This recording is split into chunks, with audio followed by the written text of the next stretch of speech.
Habari zenu nyote? Salama. Nanisikia? Twakusikia. My name is Antonia Musunga from Komarok Ward in Embakasi Central. I applied for position of MCA last time in Komarok. I was not among the last ones.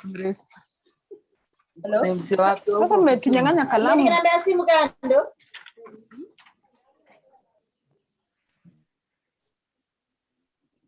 And I'm also from the CEO.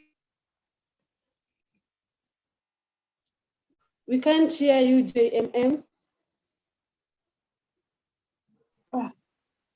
Somebody muted me. I say, my name is Antonia Musunga from Komarok Ward in Embakasi Central. I applied for MCA last time and I'm the representative and CEO of Stay Alive Initiative Kenya.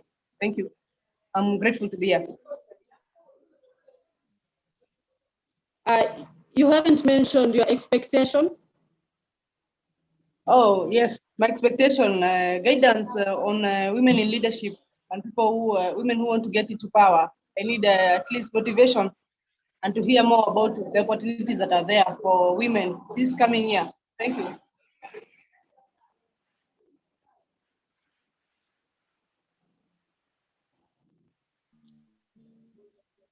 Okay, thank you. Thank you. Antonia, can you introduce yourself? Hi, everyone. My name is Antonia Musunga. I am a feminist and a fight inequality activist. I work for the Kenya Fight Inequality Alliance. My expectation is that we will begin talking about a feminist strategy as we prepare for the next coming election. Thank you. Thank you. We have Isha Abdallah. Hi everyone, my name is Esha Muhammad Abdallah. I am from Mombasa, Kenya. I am the founder and ED of an organization called Her Narrative, but also I am one of the Beijing Talks Pwani champions from Uzalendo. I champion for women in governance and also champion for SRHR and gender-based violence issues. Thank you. My expectation is to actually create a network and see how best as women we could venture into these political conversations and how we can have more women in leadership to see how that can happen. Asante sana. Asante pia. As we are continuing, I'll request that when we're introducing ourselves, we just introduce ourselves briefly and then the expectations we write in the chat box. Is it okay? Due to time, I am requesting we put our expectations in the chat box. Florence Ogallo. Hello, everyone. My name is Florence Ogallo. I'm a HR assistant at Feminist for Peace and Justice Rights Center. I'm also a feminist, a radical one at that. And I'm also a law student. I'm from Machakos County. Yes. Thank you, Florence. Grave.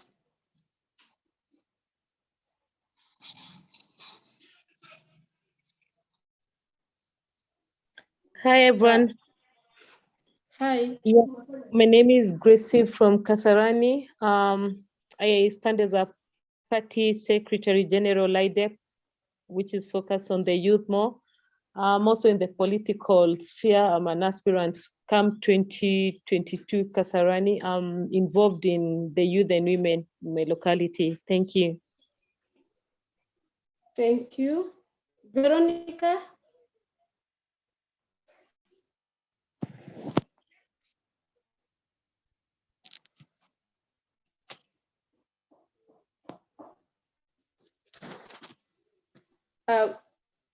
If Veronica is not around, Flavian.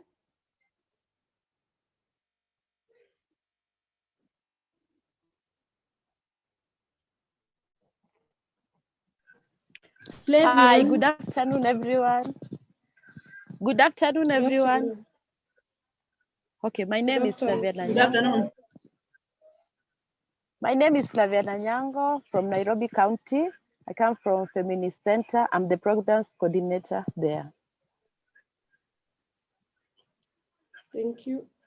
Marianne Kas.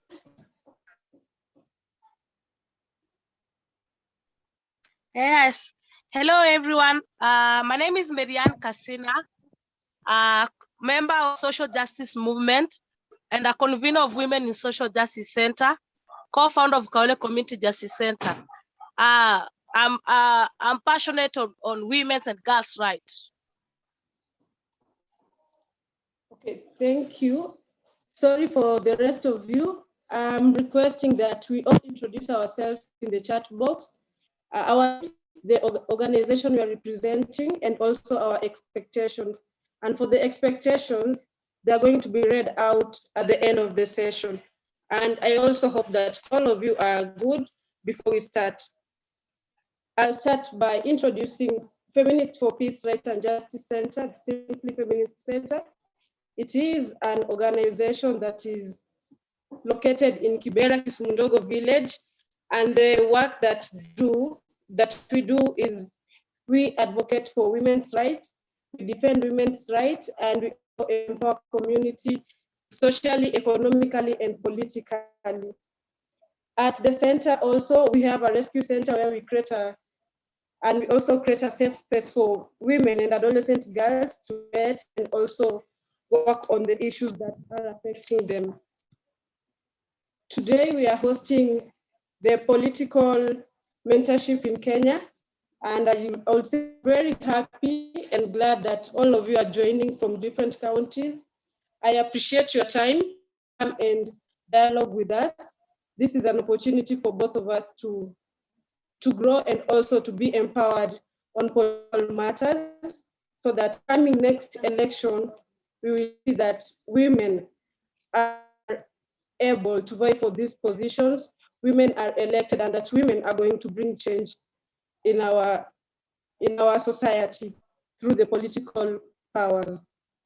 And like the Constitution of Kenya 2010, Article 38, it talks about the right to belong to a political party of choice, and that's why we are here. We are here so that we can also which political party can join and which party will enable us to speak on the rights of women, on the issues affecting women, and on the issues affecting the society at large. Going on, I would like to introduce Conrad, that is Sheila from Conrad. I take this opportunity to welcome you. I'm requesting you to briefly explain to us what you are doing as Conrad and also introduce Conrad. Thank you. Sheila from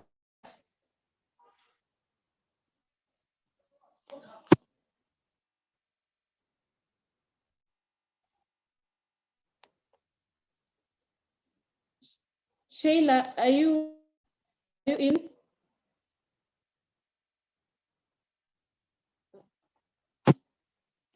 While Sheila is preparing herself, I welcome Awa from Uzalendo Africa to also introduce Uzalendo Africa and what they are doing. And I also appreciate for your time to assist us in bringing this home. Thank you.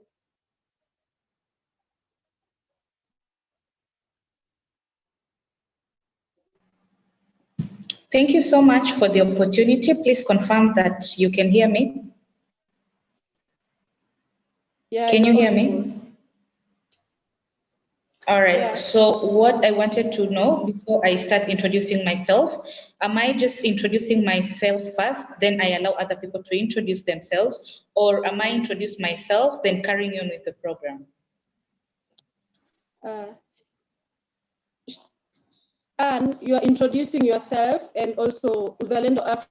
The rest of us are introducing ourselves at the chat box and also our expectations. So you just introduce yourself and Uzalendo Africa. Unajua venye mohao wanatufanya atiende ufungue huko, hatutaki. Sasa pambana na hali yako. Shika. Unaanza na tango. Tuambie nafanya nini hiyo? Can you be able to mute your microphones? There's some noise in the background. Tango boda.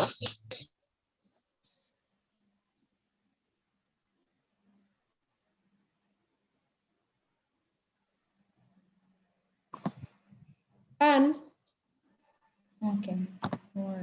Okay, thank you so much, Juliet. My name is Anne Maua, like you just said, and I work with Uzalendo Africa Initiative. We are a Pan-African community-based organization in Mombasa, and we nurture young people to be transformational leaders and active citizens, but most importantly, add their voice in regional, global, and local conversations. And we also work with young women who we are calling Beijing champions, Beijing Pwani champions. And yeah, I'm happy to be here, and also thank you for Feminists for Peace and Justice for the opportunity to be a moderator for the day. And I'm looking for a really amazing conversation with all of you.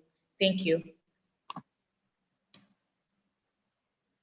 thank you, and we also acknowledge your work, appreciate that you have assisted us in planning this.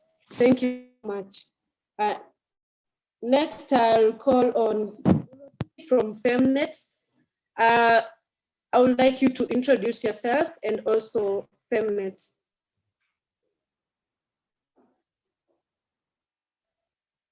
Dorothy.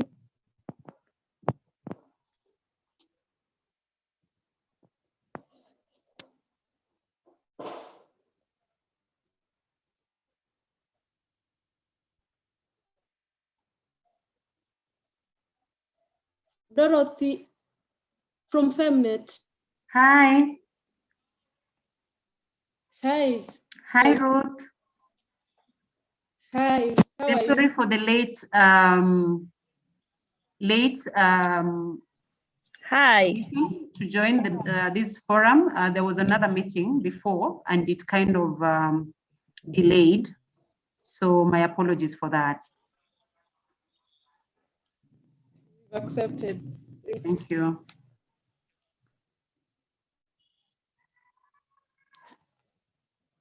I wanted to know if there is someone else who can be the co-host, because I have to jump into another webinar.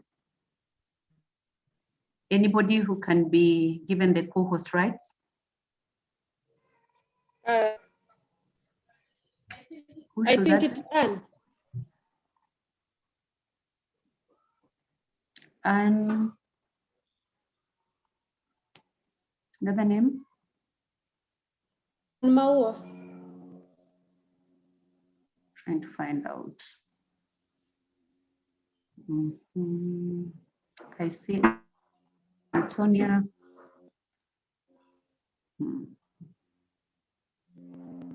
Annette. And Rose. And Rose. Yeah. And Rose, yeah. It's up.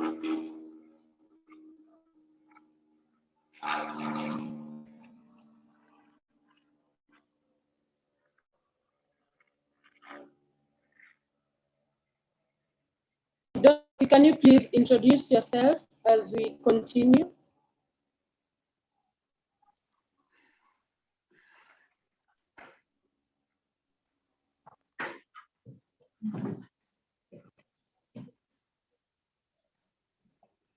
Okay, good afternoon, ladies. My name is Dorothy Otieno. I'm a project coordinator at Femnet and currently coordinating Women in Political Participation project. Thank you, Santi. Thank you to Dorothy. We also acknowledge that you as Femnet, you have given us this link so that we can be able to have this webinar. We appreciate you for that. And as we continue, I also want to welcome Sheila from Conrad to give a brief introduction of Conrad.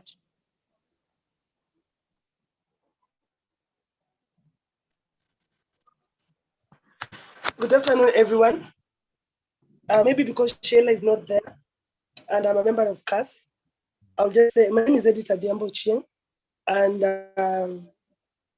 I'm also a member of CAS, and CAS is an organization. They are located in Westlands, and they work with politicians, especially young politicians around the country. They are non-partisan. Thank you so much. Thank you, Editor, for that. And as I mentioned earlier, we continue writing our expectations in the chat box. We'll read them at the end of the session. And right now, I want to give you our objectives, the objectives for this session. Our first objective is that we hope that there will be increased participation in public and political processes by the young women in Kenya. This one, it's not like we are hoping to be like a process, a long process, because next year we're having our elections, and we hope that next year we'll see many women vying for these political spaces. We also have an objective whereby we hope that your capacities will be strengthened as young women, and that we will be able to understand your role in politics. At this point, I would want to call on Anne Maua to continue with the session, because she'll be our moderator for the day. Thank you. Thank you so much. Okay. Sorry, I forgot to introduce myself. All right. I'm Ruth Juliet Ochieng. Sorry for that. I'm Ruth Juliet Ochieng from Kibera. I'm the co-director of Feminists for Peace, Rights and Justice Center. And I had mentioned our work as Feminist Center. So I'm also glad to be here, and I hope that we will have a candid discussion. Hope you enjoy your session. Thank you. Asante sana, Juliet. Just to mention, we also have other participants from other countries, and we are really hoping that we won't have challenges of translation, especially when we get the Francophone speaking countries. But thank you, Sana. Asante sana for the amazing job that you're doing. You're definitely amazing. And yeah, so thank you once again for allowing me to be your moderator for the day.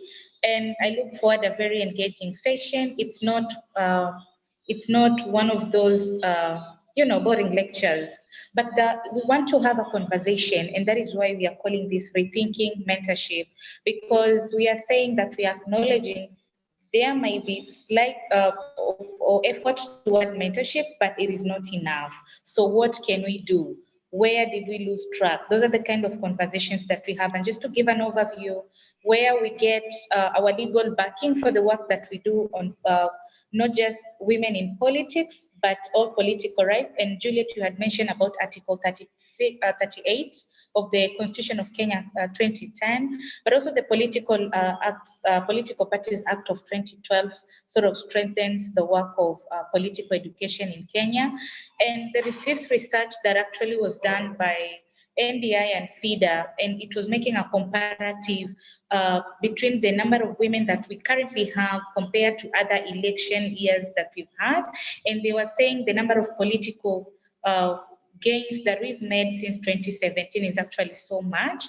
Women were elected to serve as senators and governors in the election of 2017. We actually have 29% more women previously compared to the other elections. And also we actually, women are currently holding 172 positions out of 1883 total elected positions. So that says that as much as we are rethinking this political mentorship, then we have a place to start from.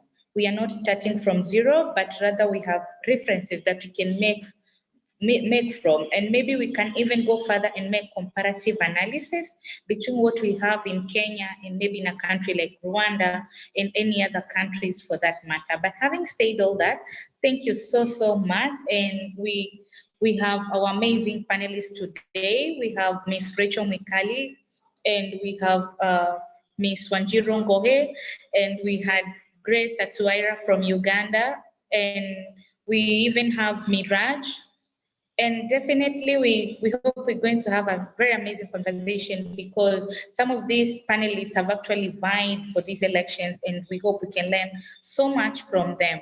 So allow me to bring to you Miraj. And Miraj, you have 5 African minutes to just tell us your experience as a young woman who vied for the election twice. And then after you're done, we can have our first speaker, who is Rachel Mwikali. Miraj, are you there? Yes, good afternoon. Good afternoon to you, Miraj.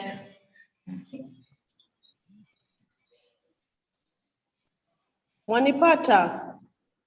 Chokupata loud and clear. Just do 5 English minutes. Okay, my name's Miraj. I come from the Kenyan Coast region, specifically Mombasa County 001. Here with you. Thank you for having me here today.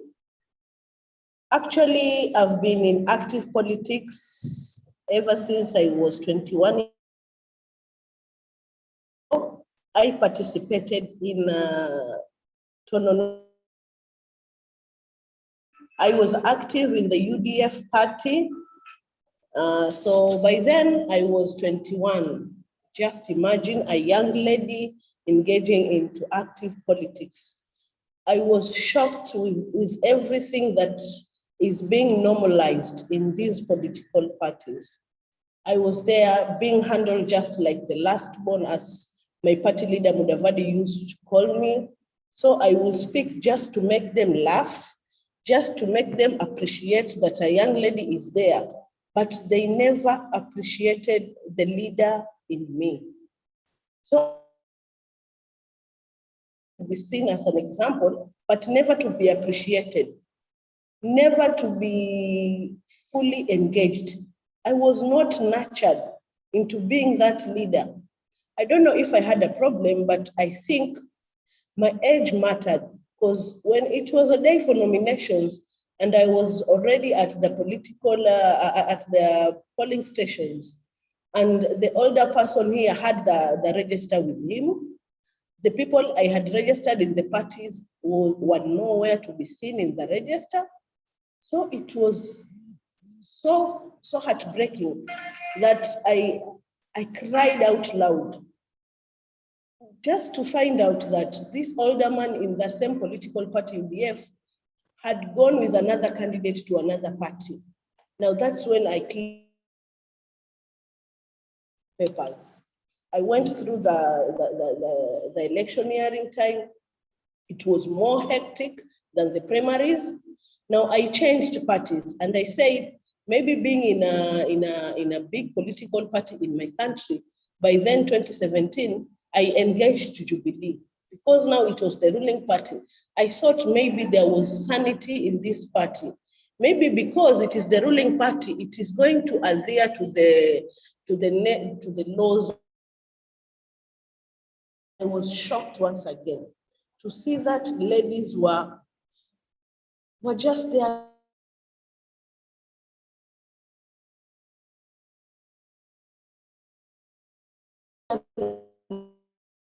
But when it came to party nominations, you could just see someone's girlfriend being awarded something. Somebody not from your region being given a nomination slot simply because they are a relative to somebody. We have so many institutions being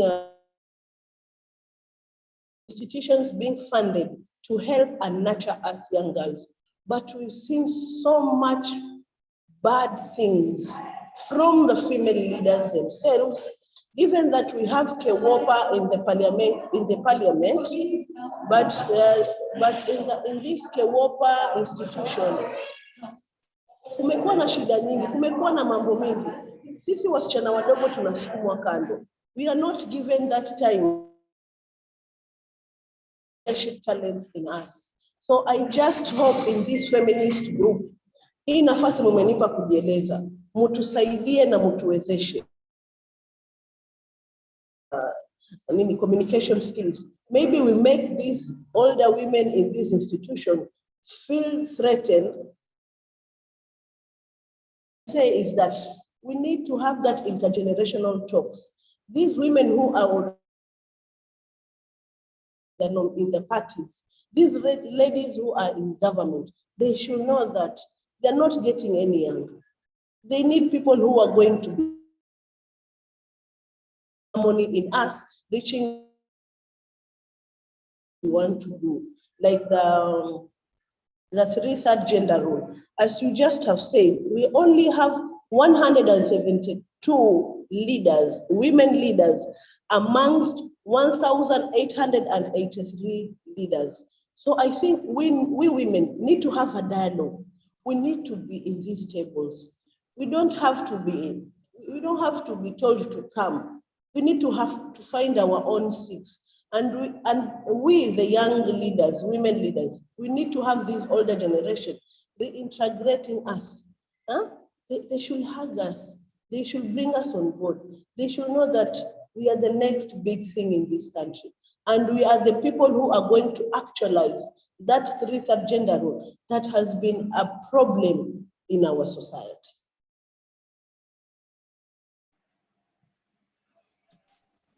Thank you so much, Miraj. Wow. It's very hard for a politician to actually take 5 English minutes. That earlier on I had said African minutes, I think because I'm so African inclined.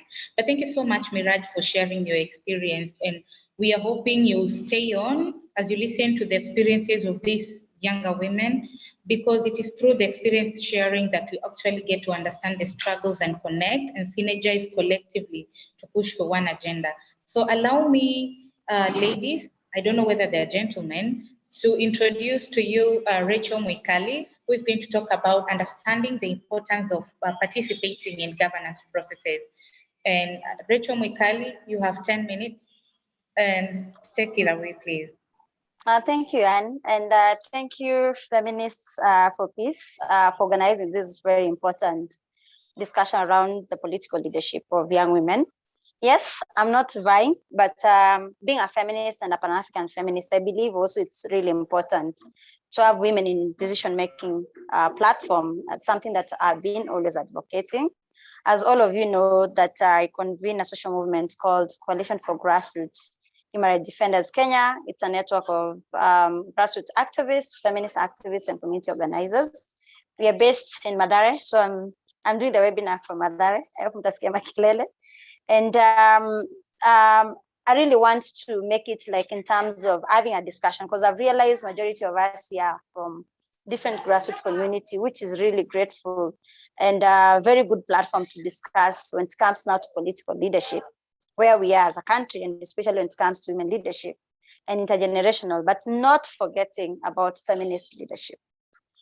As all of you understand, in Kenya, most of the political parties that we have are very patriarchal.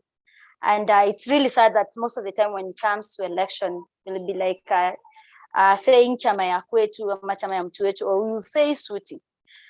Instead of looking the political parties that are very ideological, which we are yet to see there, the ideological political party, but not also forgetting and acknowledging the political party that are led by also fierce, badass feminists like our very own Martha Karua, who has done a very instrumental work in terms of empowering many young women that are going to political spaces, and also being allies and supporters of young women, even from different political parties. So kudos to you, Honorable Martha Karua.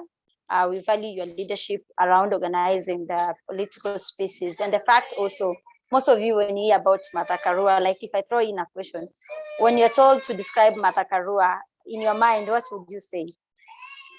As most patriarchs would say, the Iron Lady. But I see her beyond just the Iron Lady. I see her, the leadership that she has embodied in terms of inspiring most of us. Because there's this belief also, I believe as a person, that personal is political. Everything is politics, whether it's in political party or it's in social and even movements, and even our agency and power, it's political. So how do you get into those political spaces? And also coming also to another feminist leader, also an inspiration, that is Shefa Okore, who is also one of the deputy party leader for Kweli Party. Shefa, she's a fierce, also badass feminist that has done a lot. We have seen her in governance process, in TV, pushing governments to look things on a feminist perspective. So when you're having this discussion, also to acknowledge the fact that we are heading to election. How many of us are party members? Maybe I might not see all of you. Just think, how many of you are party members? How many of you are party owners, especially being young women? How many of us are party supporters? Mostly in Kenya, majority are party supporters. Whether you're into whichever space, you usually say, "Yo, chairman here too." But the people who hold party decision mostly are party members. So it's really important even for young women who are like us to encourage that we become party members so that we are able to make decisions within the party.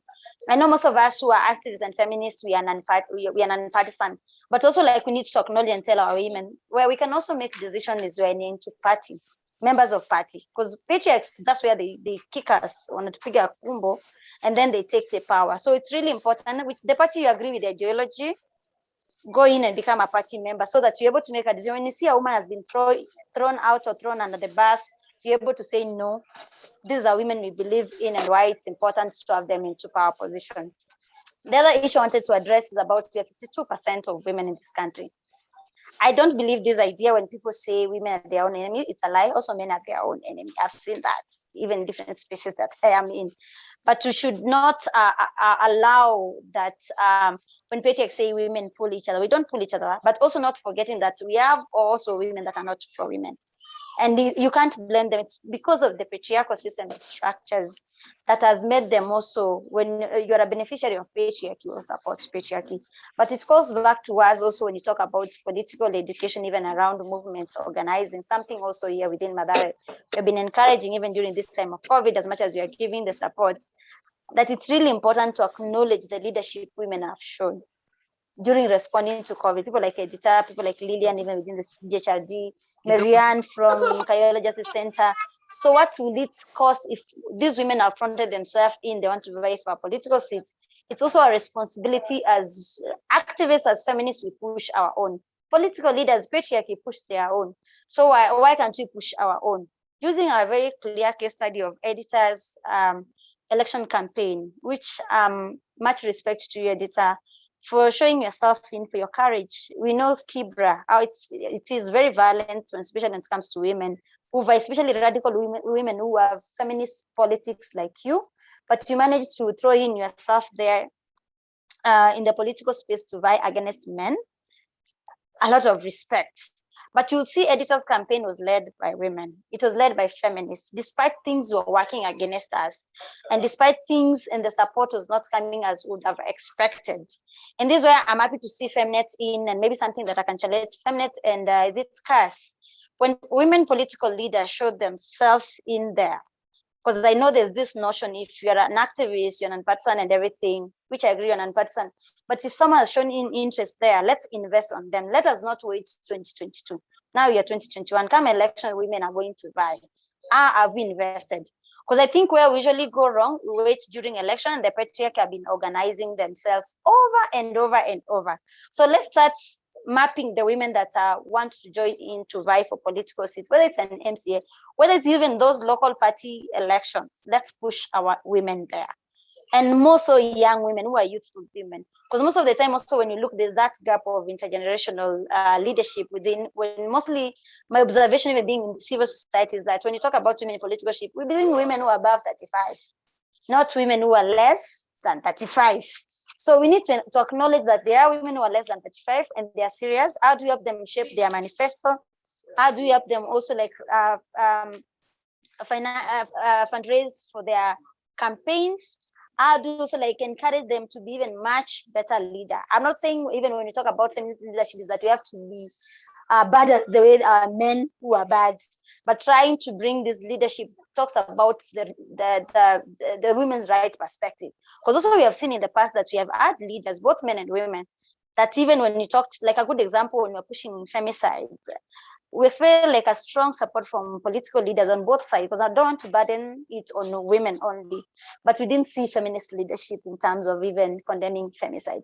Instead, I remember there was a panel, a space I was, where I'll see people like Al-40, people like Sfuna saying, these slave queens, I'm like, if someone wants to slay, let them slay. But at the same time, look at the leadership on what someone has delivered and not criminalizing young women. Because also, like, we need to chant that thing that says when women does things, they have to be demonized, and when men does things. And looking now in terms of also like the organizing around even the violence in election, we know they usually bring this card, even the society, and that's why like our advocacy work as activists like us needs to go further, that women are not meant to dance. We are better than that, not chair lady. We are chairperson, not even chair lady, but acknowledging the fact that even the incentive during election usually push women, because the resources, if we look in terms of also the advocacy part of socioeconomic justice, it's patriarchal that a lot of people hold resources are men. So how do we see like even within the local community to drive the agendas that it's more inclusive, that even parties support women who are coming to vie and support them with resources, and also like refuse and all their party members accountable who violate women. And I like the quote will say, sasa ni wakati wa mama ama na wasichana kuwa viongozi. But at the same time, accountability should be paramount from nomination side to up to the general election. Because also this is where we go wrong, that we wait until the last election and not hold our political parties accountable during the nomination, because the nomination point also plays a critical role. But at the same time, political parties need to reduce the money for the nomination fee that is inclusive of women. We know generally women are usually excluded, I say economic wise, in terms of the payment.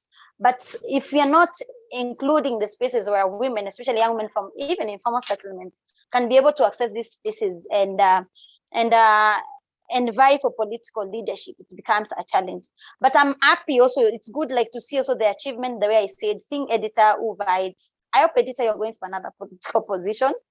And seeing the leadership that was in there, seeing people like Shefa Okore, who is in the party political leadership, seeing people like Matakaro, seeing people like Amisa in Mombasa, who is also in the, is it the Green Amendment Party, Amisa from Kibra at the same time. So we need to encourage more of our young women and also women to join this political party, to be able to push the agenda of human rights and social justice and feminism.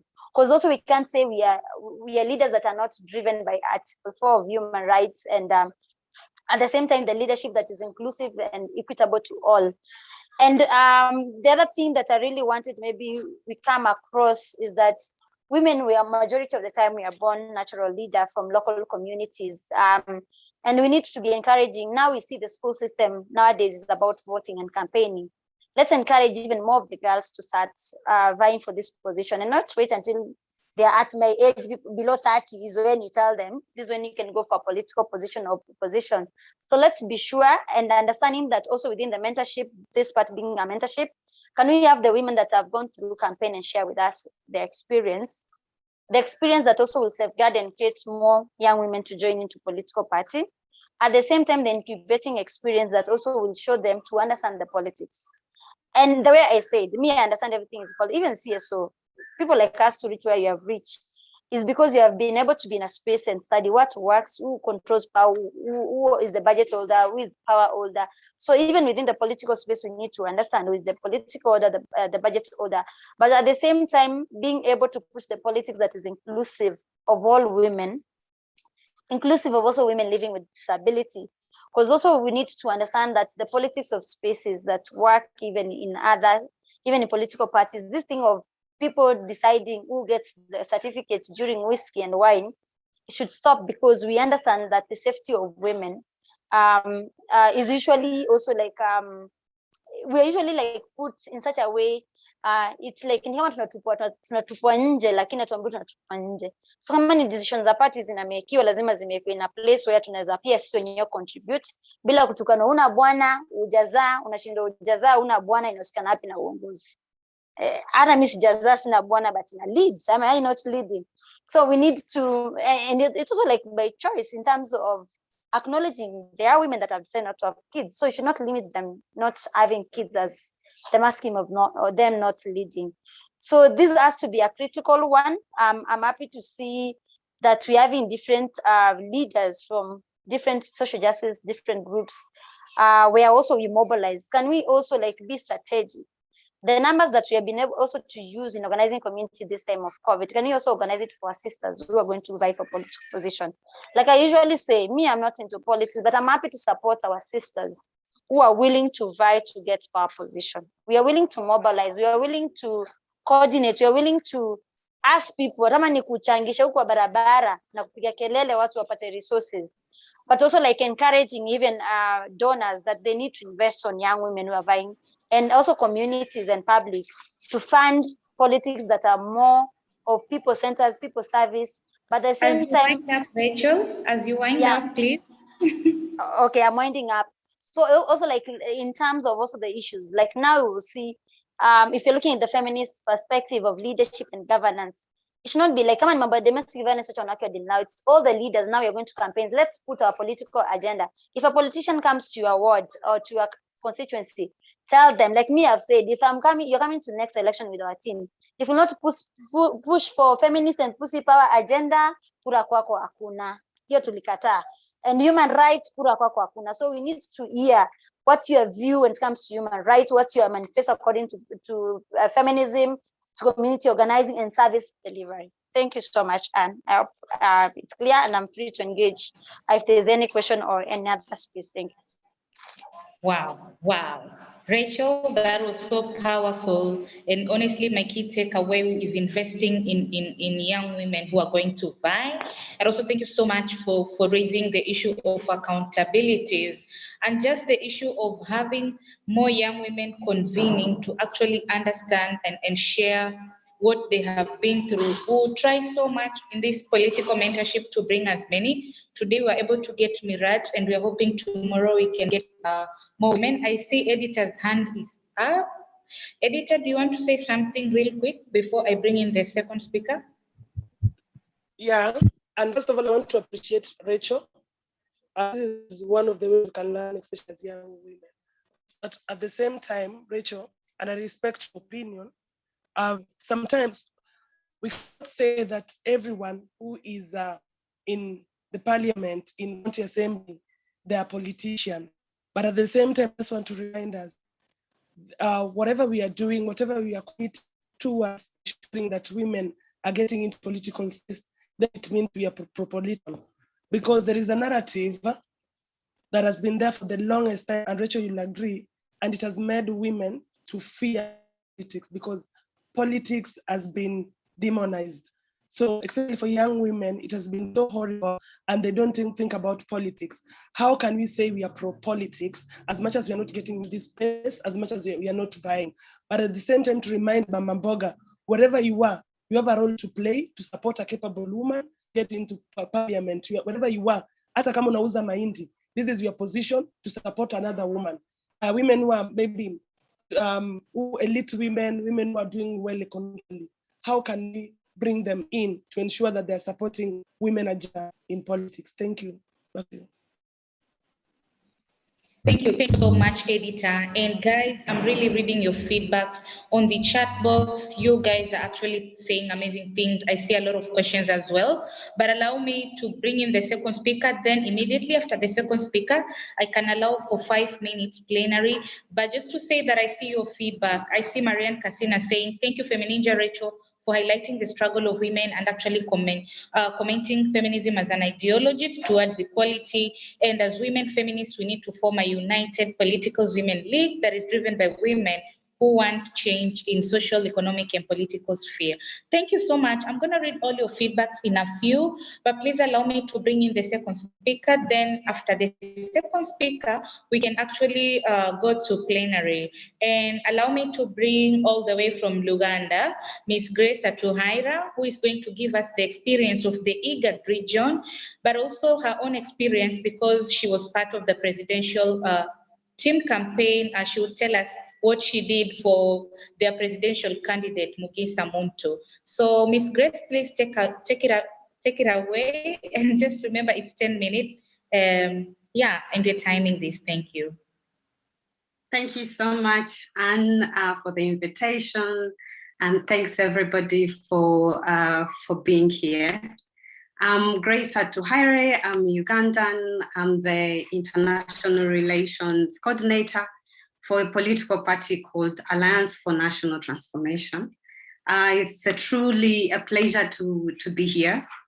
I would like to note my submission that I take note of the bad governance in the Igat region, and I'm quite happy that this initiative of bringing young women in politics is taking place, so that we could be able to compare notes and perhaps look at our challenges and offer opportunities for solutions. Overall, I want to start with the challenges of young women in politics in the Igat region. And I note that, of course, as my colleague also mentioned, that there are some social cultural issues that are hindering our engagement, but also we look at the economic and political formation of our society that shapes our state and also disenfranchises us on a great deal. The social cultural factors are quite diverse, and I believe it's part of the intricate and complicated priorities that we face at the national level. I recognize that a lot of our countries have made efforts in creating a quota system to encourage women to participate in political processes. Uganda also has a quota system to encourage, it has a sort of affirmative action to encourage young people to join in politics. But although these exist, you do not see a substantive or like statistical increase of young women joining politics. And so drawing from my small little experience of political mobilization, I have put down some factors that I think are core to be addressed. When you look at the nature of politics in a lot of our countries, whether in Uganda, in Ethiopia, and Somalia, we see that they continue to be militaristic, they continue to be violent, and they are personality driven. I think this does not make politics more inviting for young women to venture, particularly to the individualistic politics. These continue to weaken political parties at the expense of a big man syndrome.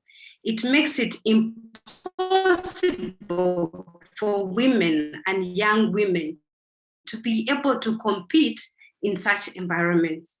We also notice that programs to emphasize the need for a lot of our young women to choose ideologies than individuals. And perhaps this could give us the significant push that we want to see. The second element I also note is we look at the monetization of politics. If you do not have a big monies in our countries, how are you going to mobilize? Logistically, it's a nightmare. And when you also look at political parties and their ability to be able to seek financing, it's a nightmare. So how are young people going to come up and compete? I find this is a very high, it sets a very high condition for all of us to be able to make this fair for us. And of course, then you also look at the gaps between access to information in the rural areas versus the urban areas. As most of our young women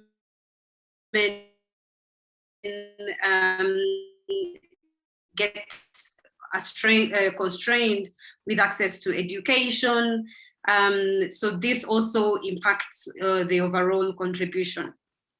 But also I would like to highlight some of the significant change that we could harness. I would like that FemNet and perhaps members here could look into the African Women Leaders Network, particularly the Young Women Caucus. I understand it was launched in 2020 in Kenya, and this is ideally supposed to support a lot of the advocacy, but also capacity building of us young women in politics. These processes for Uganda, it's also being kickstarted, but also same as other African countries. And particularly for Kenya, you guys are very fortunate because President Uhuru Kenyatta has been championing these processes. He hosted the first intergenerational leadership retreat in Nairobi about end of 2019 or early 2020. And also last year, the chapter was created.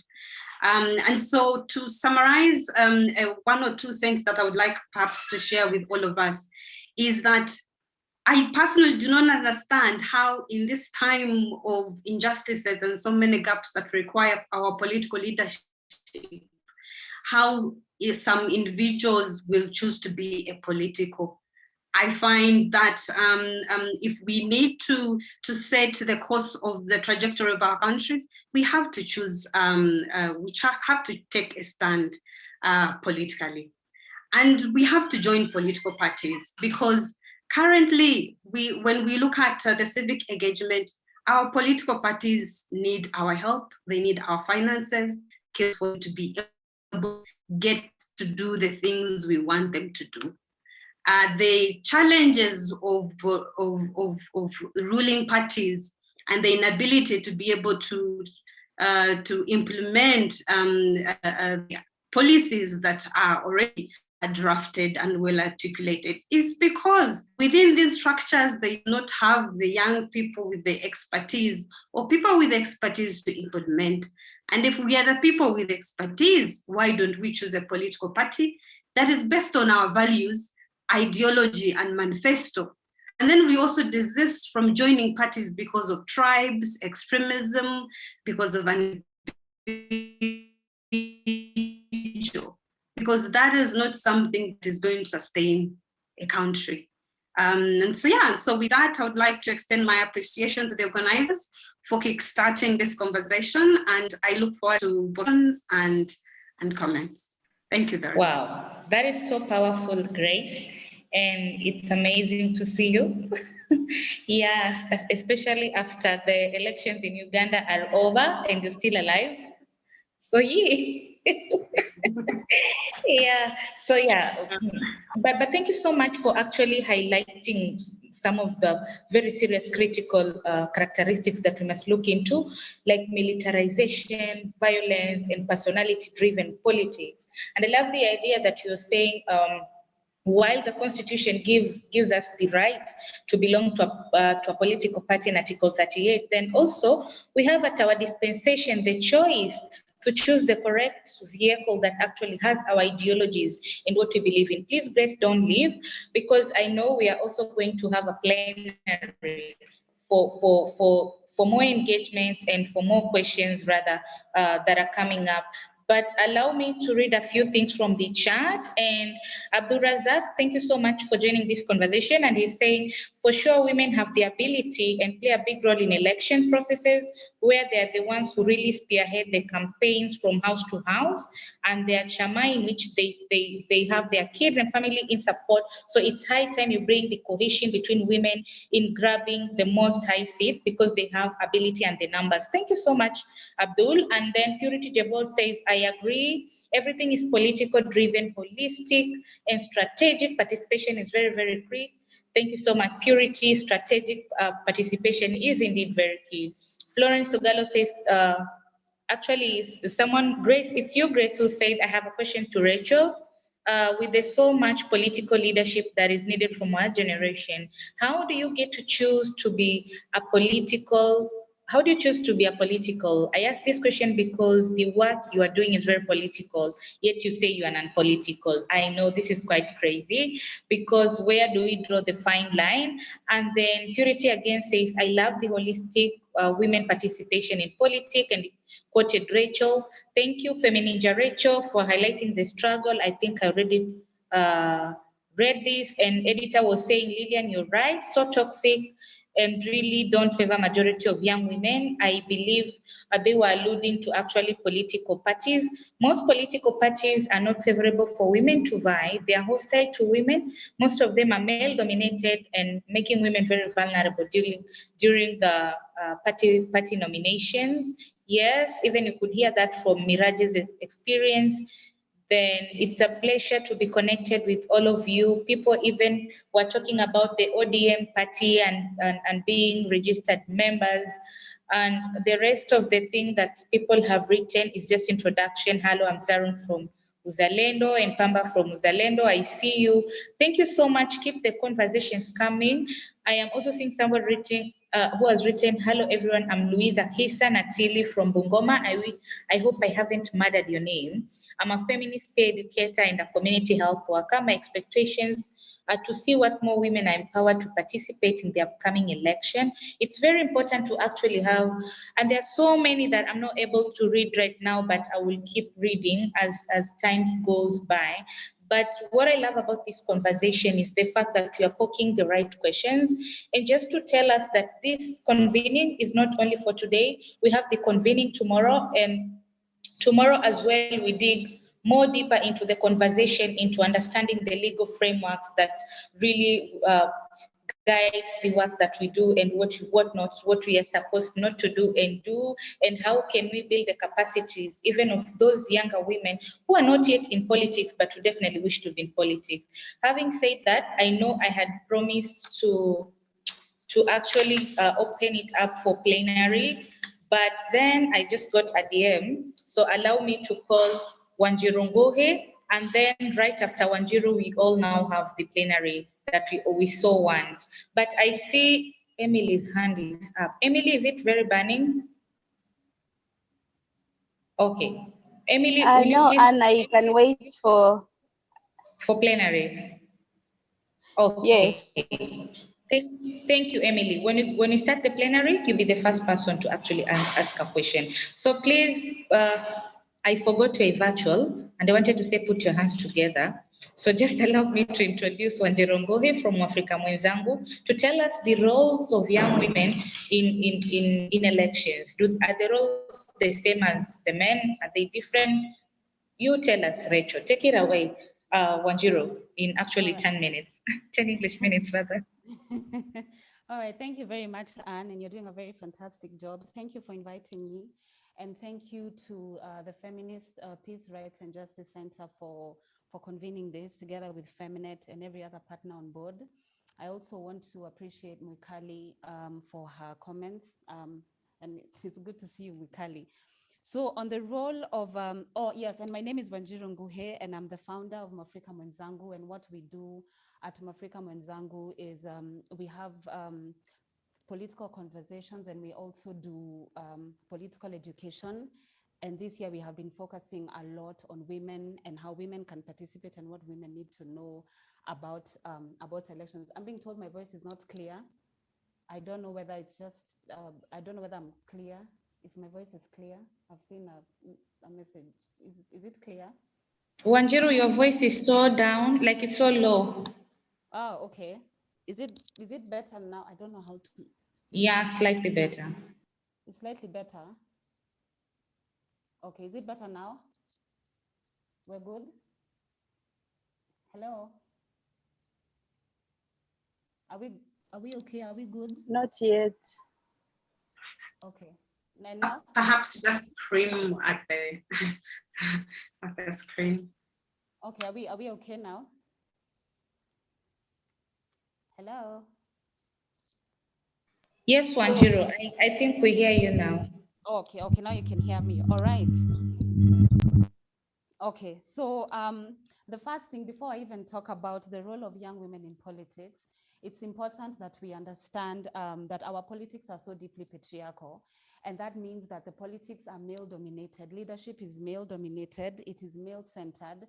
And so when people get to political seats and when people get to political positions, a lot of this leadership caters to men, right? So the role of young women at this particular point is to try to reduce that the sort of underrepresentation that comes with patriarchy kind of politics. So the role of young women is to try and reduce the underrepresentation and also to try and reduce the exclusion. Now, this is not an easy thing to do. This is not a favorable thing to do. This is not even something that, that young girls grow up and say, one day when I grow up, I want to have the heavy responsibility of dealing with patriarchal politics, but it is the thing that we must do. It is the assignment that we have as young women living in a patriarchal society. Now, the thing about women trying to bridge this gap is that, number one, it is a very expensive process. Politics itself, trying to put yourself in there and trying to reduce this kind of exclusion is very expensive, because the first and foremost thing you need to think about is that you need to think about your security. Because if you're going to try to shake up the status quo, then it means that there are people who are invested in making sure that you don't get elected, in making sure that, that your leadership never sees the light of day. So the thing that women invest in when they're vying for office is their security. And I'd like to challenge the organizations that support women. Apart from training women, I wish we can have more investment in terms of, well, I don't know how we can do this, but to make sure that women are not shying away from politics because of security. I don't know how the support of women vying would be invested in, so that women are not afraid of campaigning at night, because at night is when people make deals, is when people get checks, is when people get, access to people who can give them money and people who can give them cars and things like these deals usually happen at night. And if women are not there at that time, then they will miss out on these things. Another thing about participation in politics is the visibility of it all. And visibility is not just is not just what someone knows about you, but it is also how do they come to know about you and what do they know about you.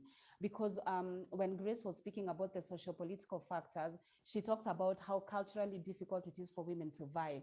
And sometimes these cultural things come into visibility, and you hear women who are very good leaders being told that, oh, you don't even have a husband, you don't have children, you don't have all these things, and this plays into the visibility. So visibility is not just your name on a billboard, it's also the perception of who you are as a woman and what kind of a leader you will be as a woman.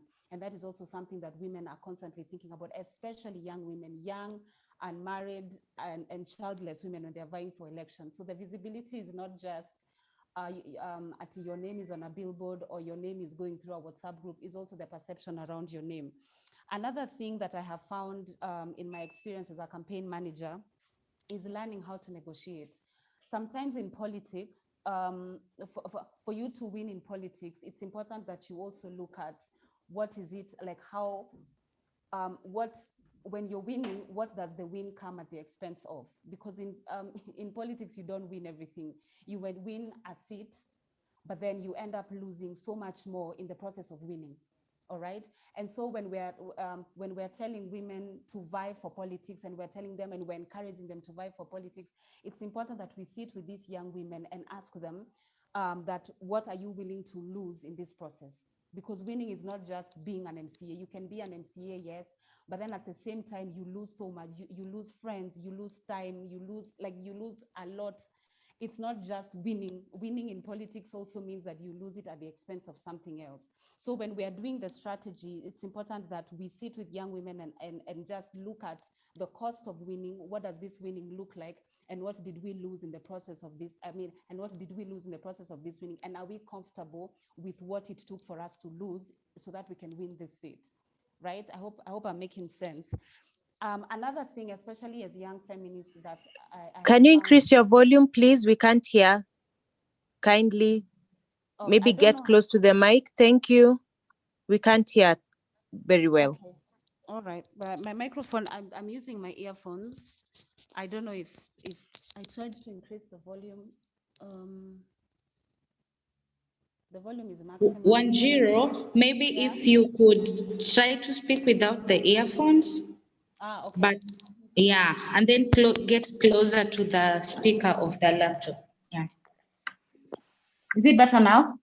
Yes, you should have done that from the Yes, much better. Thank you.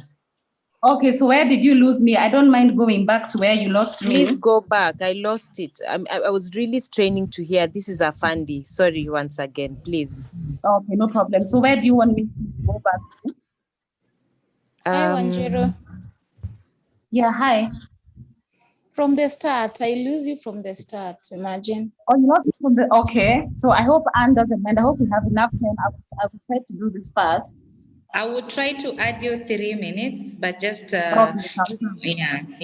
I mean, it's as important as hearing you is very far more important. So we can just extend the time. So yeah. Okay, no problem, no problem. All right, so let me just introduce myself again. I am Onjiru Nguhe.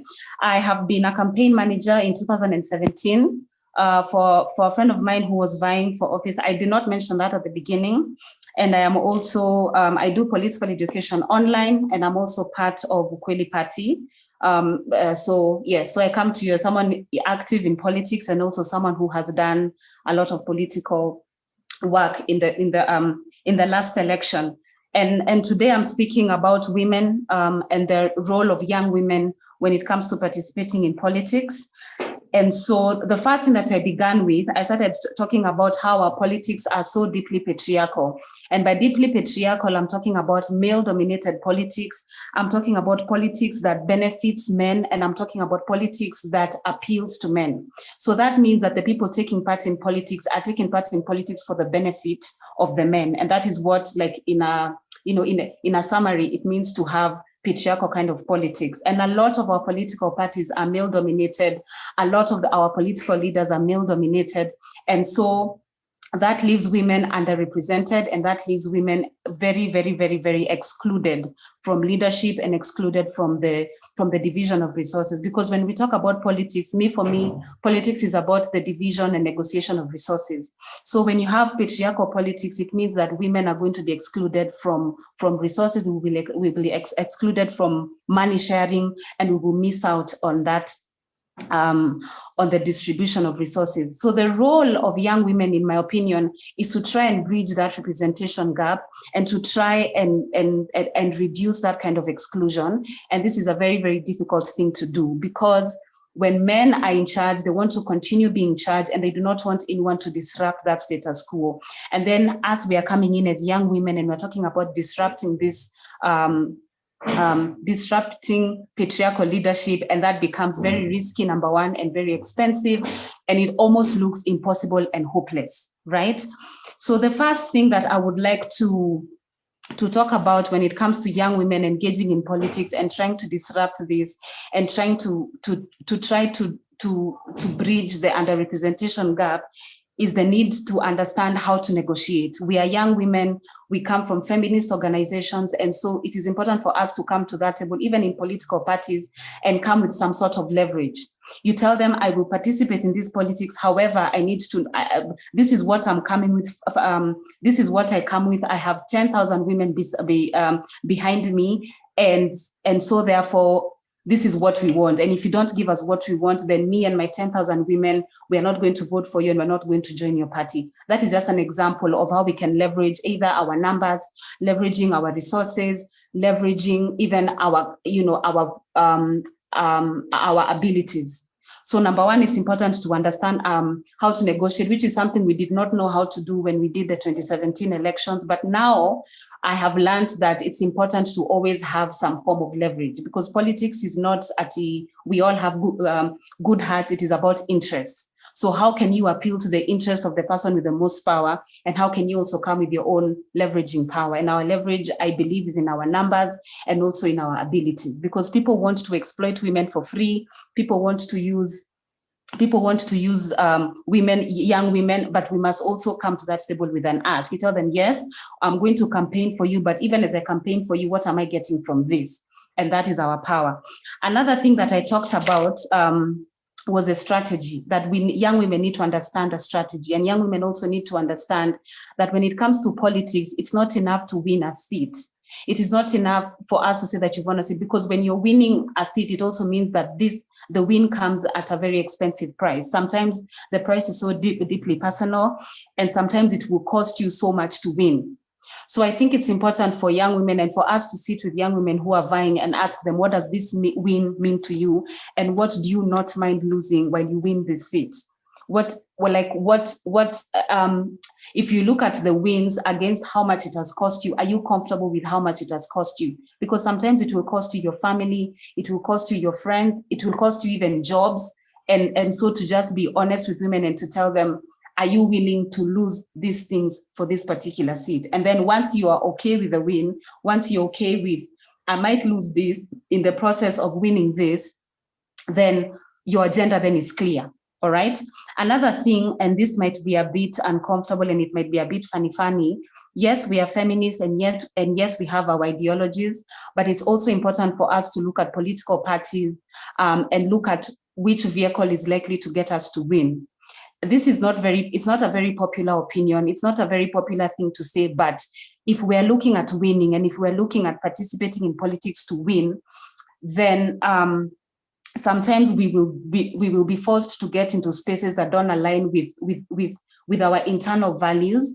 And I think that we need to be very honest to ourselves as young women and say that we might have a vehicle that agrees with a political party that agrees with our ideologies. However, the possibility of the political party winning in a particular region is also very low because we don't have a politics in this country that respects party manifestos and respects party ideologies. Sometimes if maybe, for example, you're vying in Central, any political party that is not Jubilee, for example, might not, you might win as an independent candidate, but also it is very difficult and it is also very hard.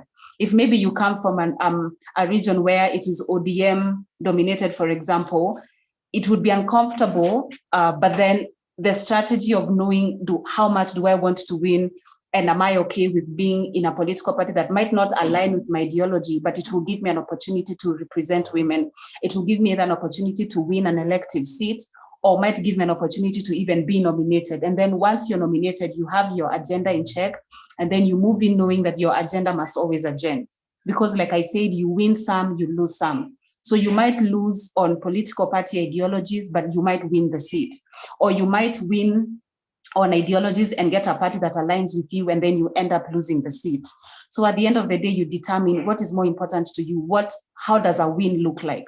And when we're talking about representation, a win to me looks like getting the member of parliament seat, getting the member of county assembly, like it means getting a seat, trying to reduce the representation gap, trying to reduce the historical exclusion. I hope I'm not speaking so fast. And then I also want to tell young women to take advantage of affirmative action. This seat, there's nothing wrong with affirmative action. There's nothing wrong with getting a seat because you're a woman, because honest truth be told, you are a woman and the chances of you being elected simply because you're a woman are very low.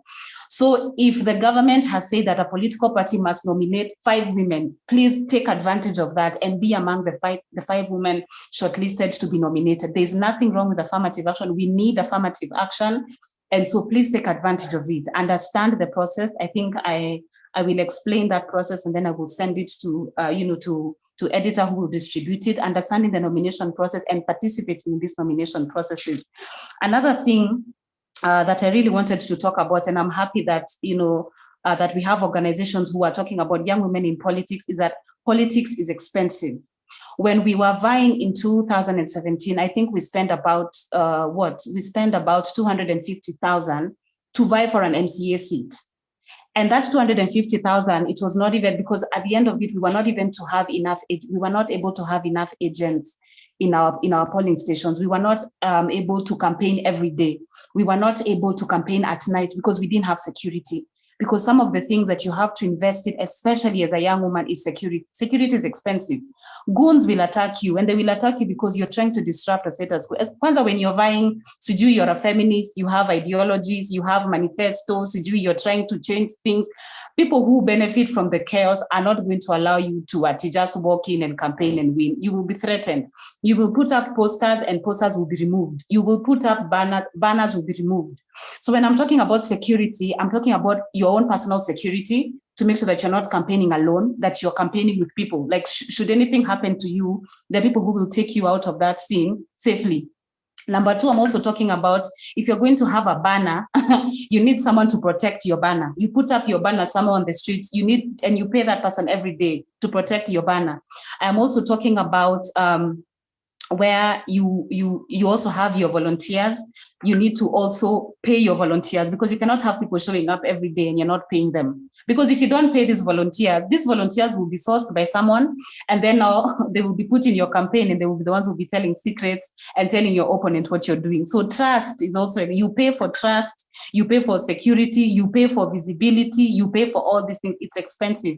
You're a young woman, you don't have the money, you probably don't even have a godfather. And so I'd just like to talk to like organizations who are supporting young women.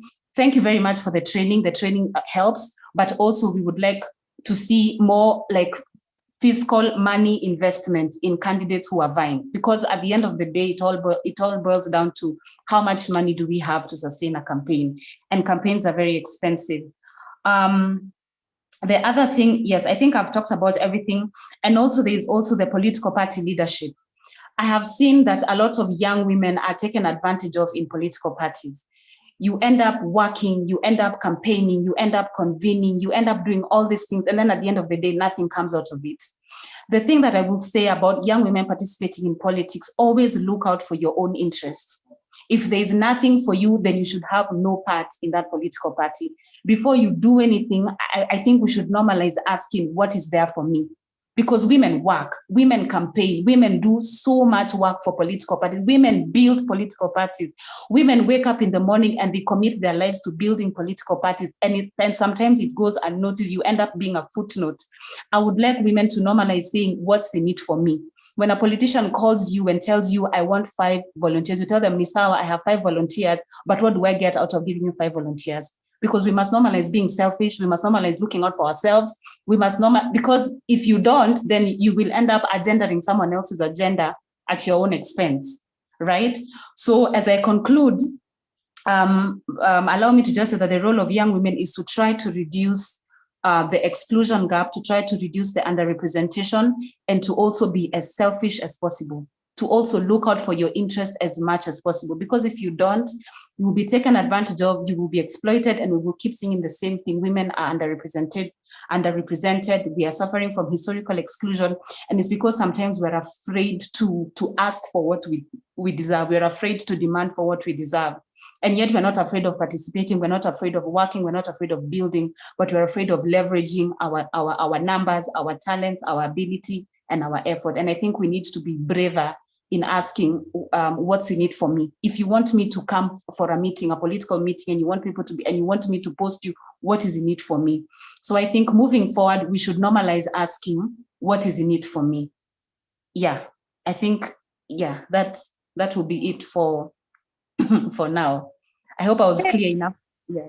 Hey, Wanjiro, I wish it was not online so that I'll give you like a very, very, very serious hug, because that's a good note to end on, especially when you say normalizing, asking what is there for me. And I feel like we should not only have this in political conversation, but extend to all the work that we are doing. People out here are using people in terms of, intellectual, Wanjiro, I want to pick your brain, and then there is nothing there for me. So that's a good note to end on. But for me, really, my key takeaway was visibility is more than your face being on a billboard. Yeah. And it comes with a price. So thank you so much, Wanjiro. And it's nice to see you. Is the face bit for me? Yeah.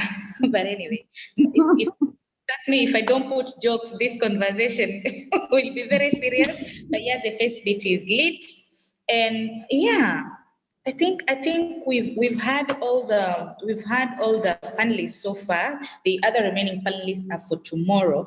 But this is where like the conversation begins. If you know, because now we are opening it up. But before I open it up for questions, allow me to read some few sentiments that were really put here.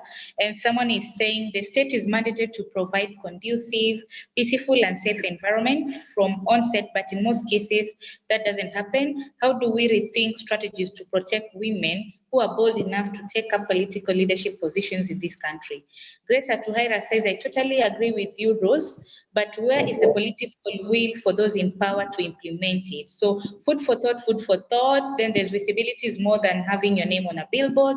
When Jirongo is quoted there, then we say there's Valquena who says politics are patriarchal. Women need to reduce the exclusion disrupt patriarchy through risky, though very risky and expensive. How to leverage, use our numbers to work in our favor, yes.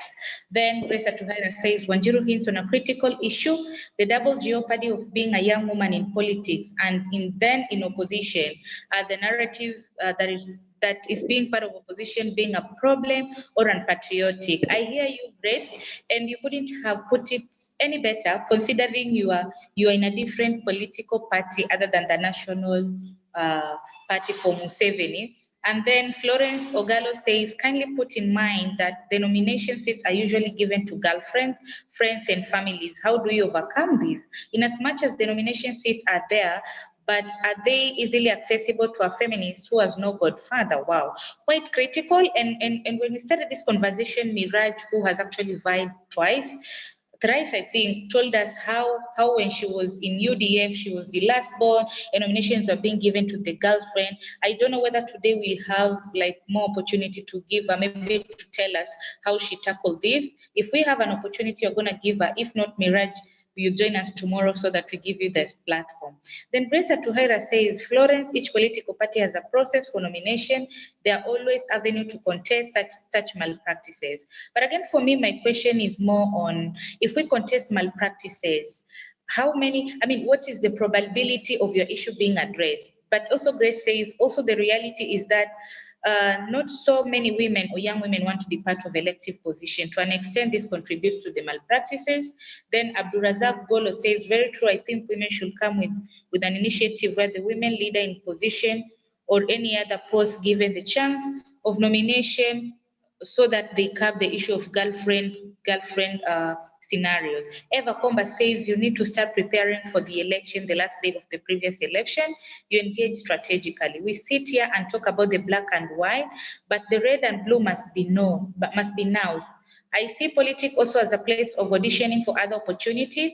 You must be strategic enough to learn something beyond what is internal. Wow. I think, Eva, this is really, really critical and powerful. What more can I get using a political process? I totally agree with Golo. Being part of grassroots processes for nomination is crazy. There are also those who will secure the party nomination and abuse it. So we need a lot of civic education regarding the processes. Lillian Award says, we are radical, we are young, we know what we want. We have numbers, we have our agendas. Let's collaborate, support, and organize for the young women who will be vying in 2022 election. Yes, I agree with you, Lillian, and that's why we are having these kinds of conversation. And even editor says, I agree with you, Lillian, Eva, 100%. Then Flavia Nanyango says, women have three comprises: active listening, availability, and analysis. And wow, those are so good sentiments there in the chat box. And I remember before I gave the space to Wanjiru Ngohe, we actually had Emily, Dr. Emily, who was raising her hand. And if Dr. You want to ask your question or your comment, this is the time. And as Emily is asking questions and comment, please do raise your hand. Those who want to comment and ask questions, then I'll be giving each one of us an opportunity to do so. Dr. Emily, please take it away. Thank you, Anne, for this opportunity. I think it was a good suggestion to let Wanjiru speak first because she has covered most of what I wanted to say. So I have a few takeaways for today. Number one is that we need a mixed strategy approach. We need to have women that we are saying these are vying to win. So that means they will get into those popular political parties. They will have to battle it out with the men, and we support them to win, to add the numbers in our assemblies.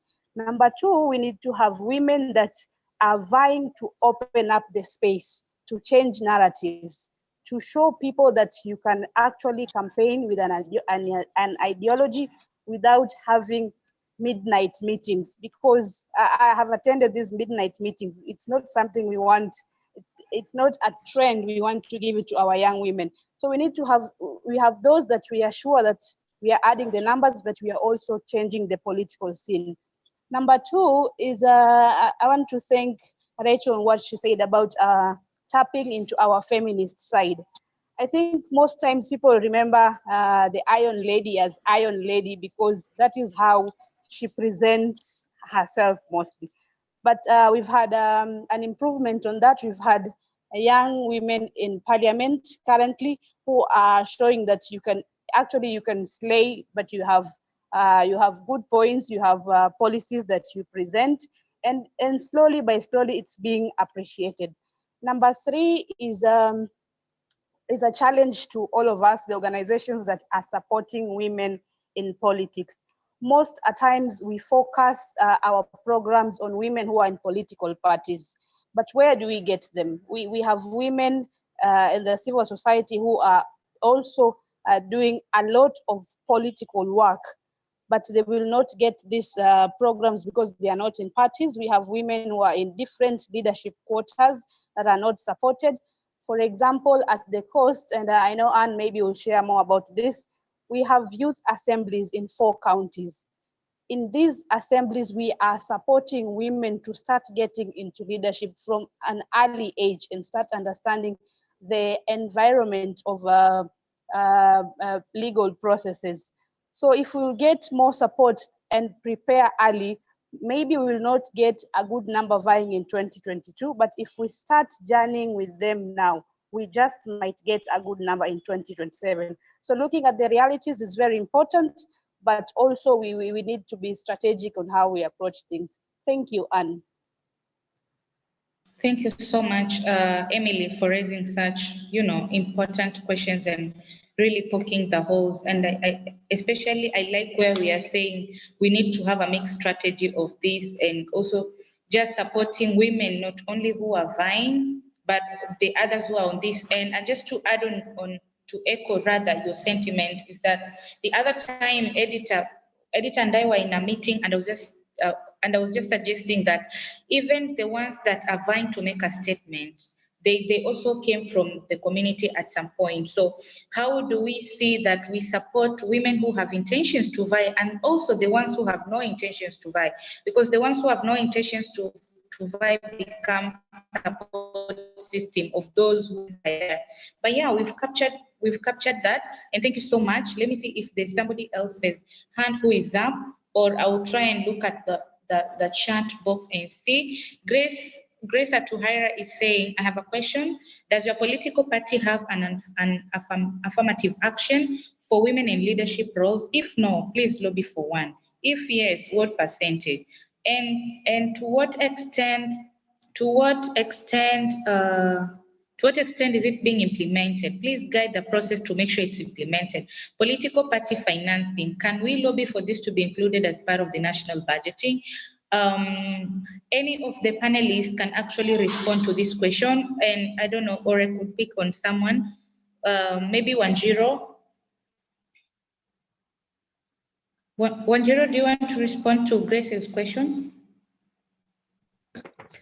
Roanne, I can go first. Okay. I think last month there is what we call a political parties fund, and in the constitution, and the money comes from Treasury. So last month, Treasury released 500 million to go to the political parties, and there is a criteria for which parties merit. And in this instance, the money went to ODM and TNA. And it was very strange because when the handshake happened, the other party leaders went to court to say that they didn't want to be members of ODM.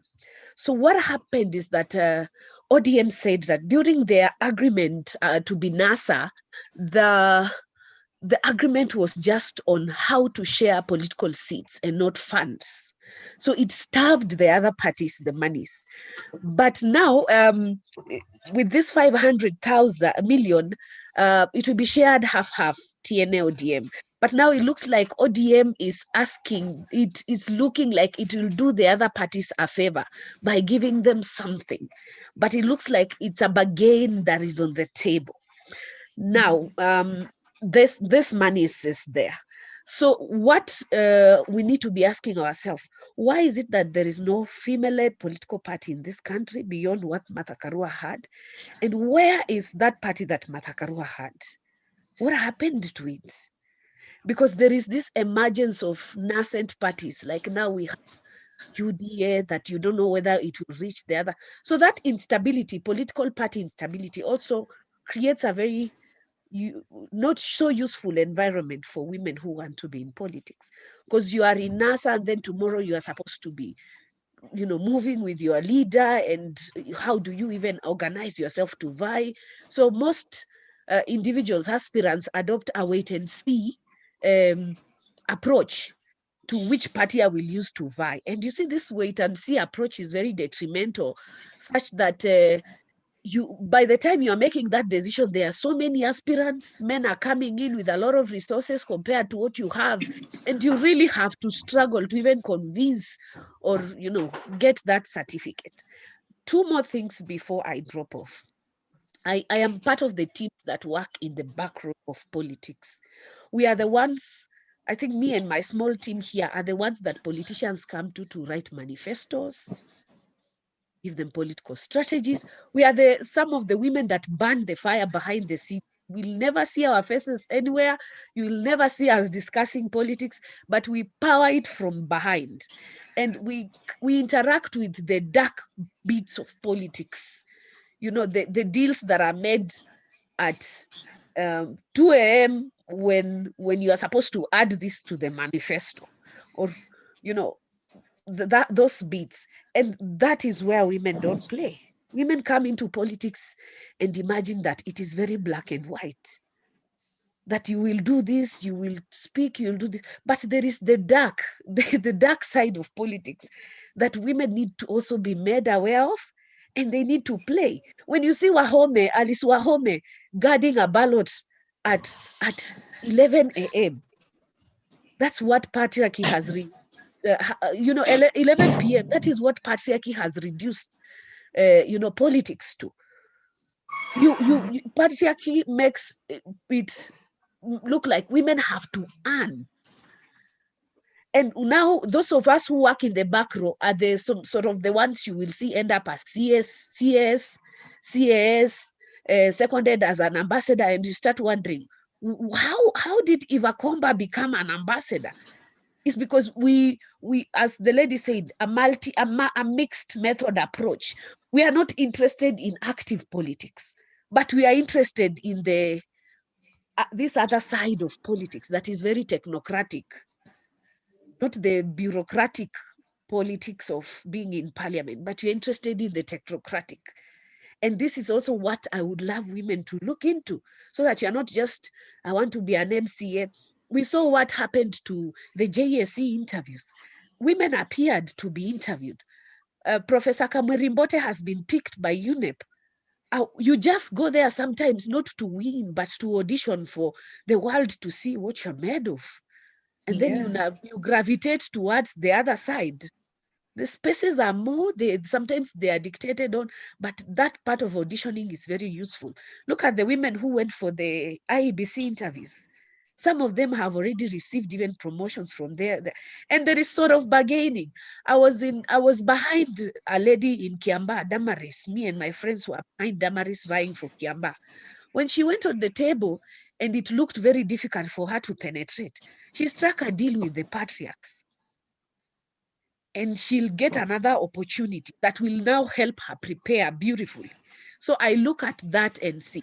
Then number two, I keep on wondering, why is my mother a usual mobilizer that sort of never seems to appear here? She comes with almost 30,000 women behind her, but there are those invisible but very powerful women.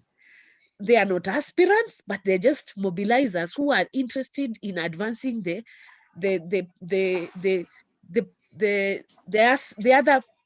other people's political aspirations. She's put Oparanya twice in the office.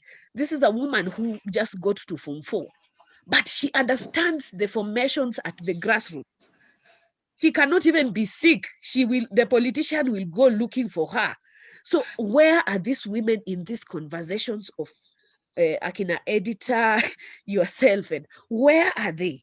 Because they are the women who, if they show up in these spaces, they shake the ground. Men will be forced to come looking for us to negotiate and say, you know what, these 2/3 we are giving you, because they are known to be very dangerous. They mobilize day and night. And that is the strategy that was used in Kiamba. Thank you. Wow. Eva, that was so powerful. And I love that you're throwing a challenge to actually have the women who belabor a lot at the background and are not seen to be part of these conversations that we are organizing, but most importantly, saying the red and blues of the political side that nobody's talking about, because everybody is just seeing the white, and also raising a question of where are the women political parties. And I will tell you, there is a young lady from Mombasa who tried to come up with a political party, and whatever happened to her. I don't know whether she's still on this call or she dropped. Miraj, if you're still in this call, you can tell us about the political party that you yourself formed but was kicked out. And then after Miraj, we have Lillian, whose hand has been up. Miraj, are you here?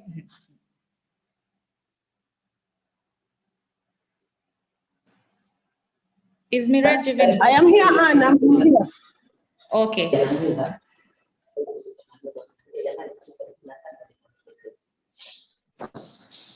Yes, I beg your pardon. Sorry, I was telling, okay, Eva had raised a question of where do political parties formed by women end up, and people gave an example of the one for Martha Karua and the other one for Julia Odhiambo. And I was just telling people how you were part of, the people who formed a political party, which you were later thrown out.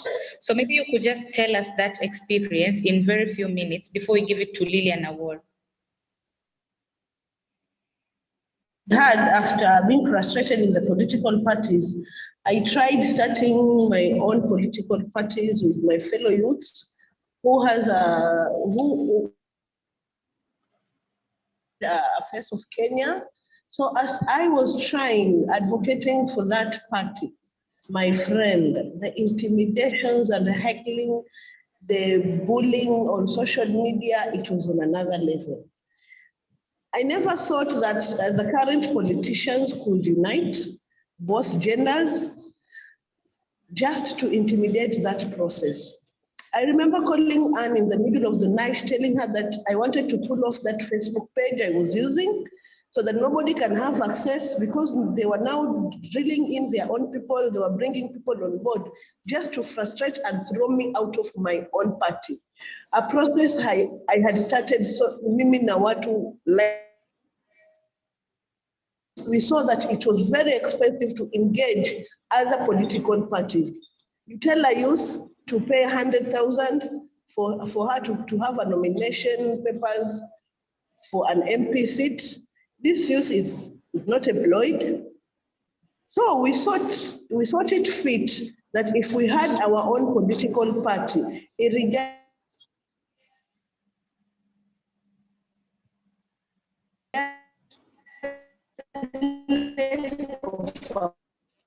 they're still walking up and down, being told that the signatures we had are not correct, they are forged. I was frustrated, almost depressed. If it was not for Anne and my fellow feminist ladies down here, mungesikia mambo mengine kuhusu Miraj. So I just encourage us, we should not give up in this fight. Even if it means that we give this stick to the next generation that is coming. They should not see that the event that you have to be someone's mistress for you to clinch a nomination paper. It's very depressing, my dear. Okay, thank you so much, Miraj, for sharing that experience. And the sole reason why we're having these meetings is so that people can learn from each other's experience and maybe borrow some strategies that have worked for other people to see if they are going to, they can be domesticated into their localities. But otherwise, Miraj, thank you so much for sharing your experience. And yeah, we hope we can have more of you in the other conversations that we are going to be holding. But then right now, allow me to have Lillian Award, whose hand has been up for so long. But even as Lillian is coming, we should be done by 4:15 latest, so that we also don't keep people too long in this call. So Lillian?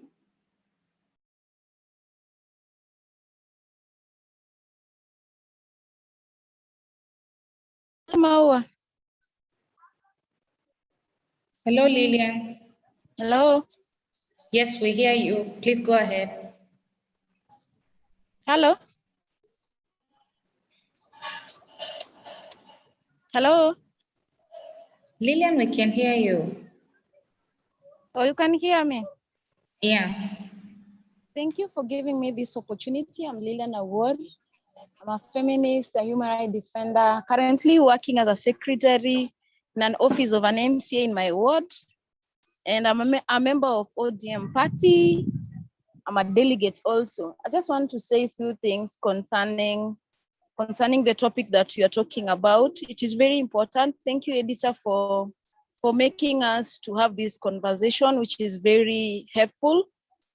And I just want to talk about the political parties lot because I've been active in politics since 2017 under ODM party, where I was working behind the scenes to ensure that the person that I was vying to clinch the seat.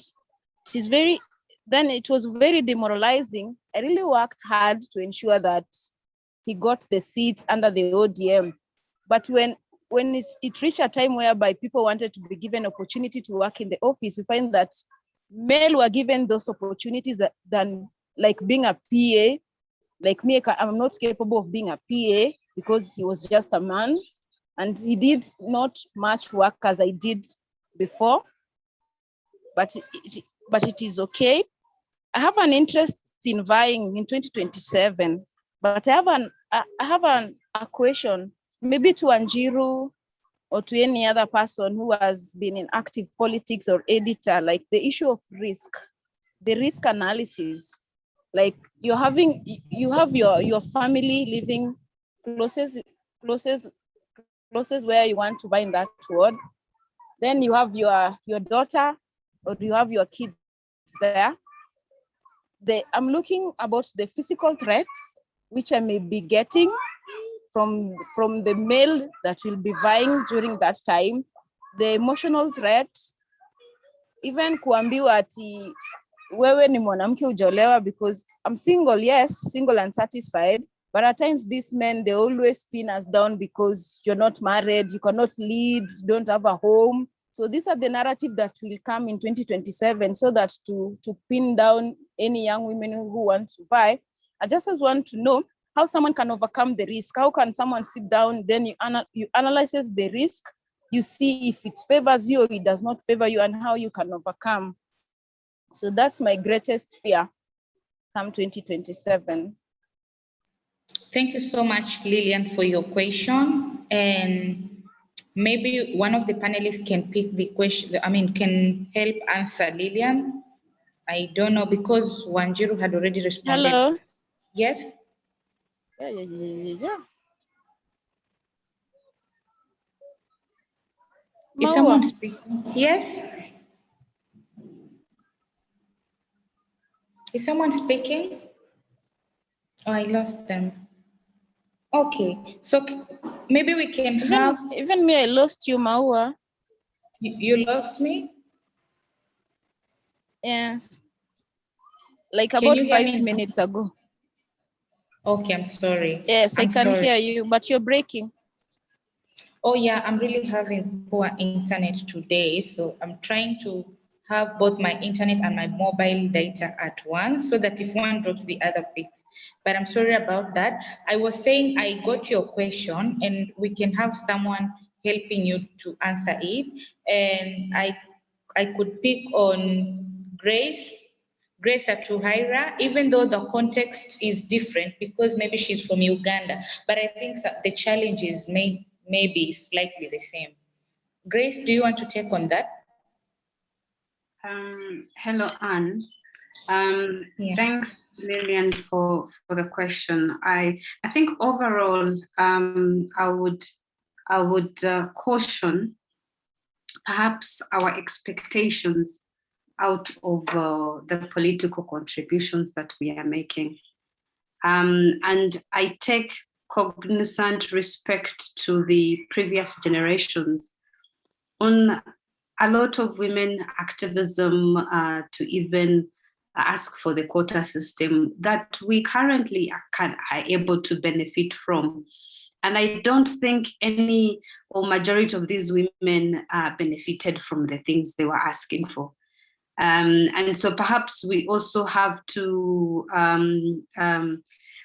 be mindful that the aspirations that we have for our society, these things might not be attained in our generation, but we are fostering an ideal pathway for the next generational woman. And particularly regarding the expectation also that when you're supporting a candidate, that after win, you would be the appointed person for a specific position. I think this would still mirror to, wait, what is the rule of law? What is the procedure for getting these positions filled? How do we make sure that when we are supporting the political parties, we are not entrenched into benchmarking positions and equally not changing the status quo? Because remember, we are fighting the injustice that is happening, the corruption that is happening, the favoritism, the tribalism that is happening. So to be able to pave the way for fairness to be created, I think we have to create a caveat around what exactly our expectations, because these are things that should not necessarily respond to our personal immediate needs, but rather speak to the overall soul of the country. And that's where I was, and of course I respect to the status quo of the midnight meetings, but is that the pace at which we want to do politics? Is that constitutional to have a midnight meeting during the election period? I thought this meeting should end at 5 p.m. So perhaps these are things we also need to evaluate in what are the status, and it also feeds into the issue of values. Do the political processes or the individuals you're supporting resonate with the values, or are you breaking them in the process so that you secure a win?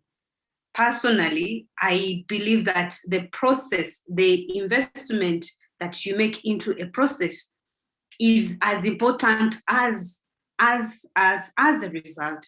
Because in Uganda, and I recognize that both Kenya and Ugandan environment is a bit different. You guys constitutionally, you're a bit advanced than we are, because we have a lot of militarization. And in Uganda, then the question is, must political organizers invoke militaristic tendencies for the sake of securing the win? This is the same vicious conflict or vicious cycle that our country has been in, from one coup after another through our history. And these coups have never represented a just world for us. So I think as we aspire to create changes, let's also act within the values of what we embed, so that what we create is not compromised by our actions or misactions during the process. Thank you very much. Thank you so much, Grace. And I see the chat is just lit. Eva Komba is saying, Grace, a quota system is a constitutional right, but is accompanied by embargoes. Nominated female and men don't vote on bills rather, but issues in parliament. It's a good place to begin from. Politics operate in a very capitalistic environment. I once questioned why the meetings begin at 8 p.m. and the response was government never goes to a break. Wow. Then Abdul Razak says, a war, don't worry, by 2027. Just pray to God that you have a partner. As you know, our African society looks for leaders. We need to find all means to be there. Don't give them credit where it doesn't deserve. You are young and you have a chance of life. Yeah, Abdurazak, I get your point, but then there's this question of then should we normalize what the society is forcing us to be, like asking us we are married, we are childless, and all these things. Anyway, food for thought. So Grace Atuhera says, I think as we contribute to political parties, let's not play into the narrative of benchmarking for position as expected to win. Yes, I think that we should mirror our expectation to the end result, and it doesn't mean that when your candidates win, you must be the one in play to get the result. We just need our societies to change to the right direction. And again, this one boils down to the issue of interest and why you are in this. And that's why Wanjiro was talking about why are you really in this? What is your interest? And Eva Komba says, Emily, those grassroots mobilizers are feared the most, and they are what patriots will listen and negotiate with. If women harness their strength, then we get to move a step ahead.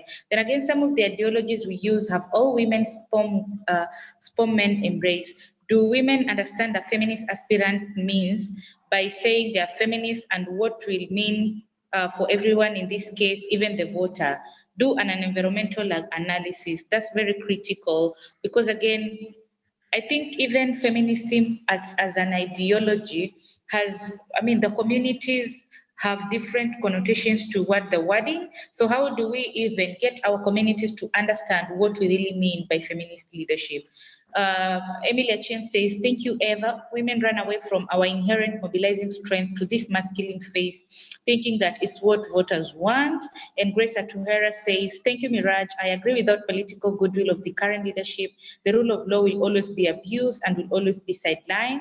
JMM says, we've tried pushing for things up to task and standing for what is right.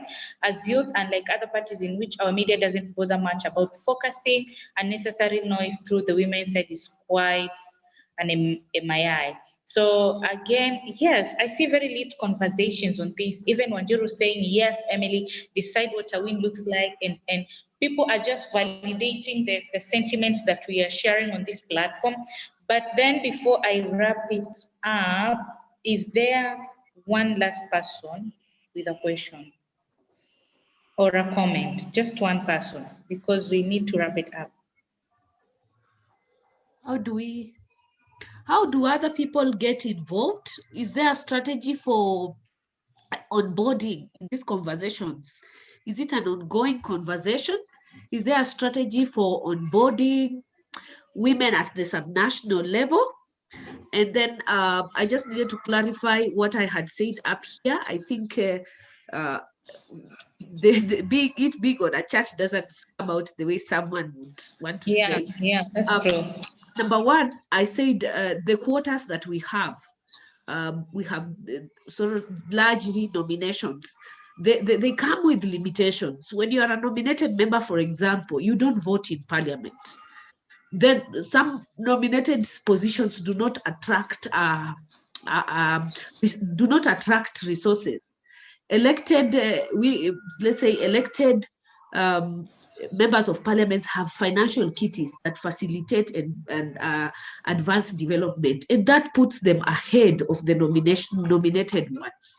And then the other bit was to just let you know that when I was engaging with the politicians in the back room, and I questioned why we should be having meetings at 10 p.m., 11 p.m. They said that no government goes to a break to sleep. So it means that the government works 24 hours, and that is what is expected out of a leader. You should always be on standby 24 hours. To just let you know that I work for the SDGs Kenya Forum. I run a very vibrant gender knowledge hub that is comprised of grassroots organizations from the 47 counties that work on SDG 5. And it's just that conversation at the grassroots level that we are tapping in to bring it to the national level, but also learning from the ground, especially in the context of COVID. Thank you.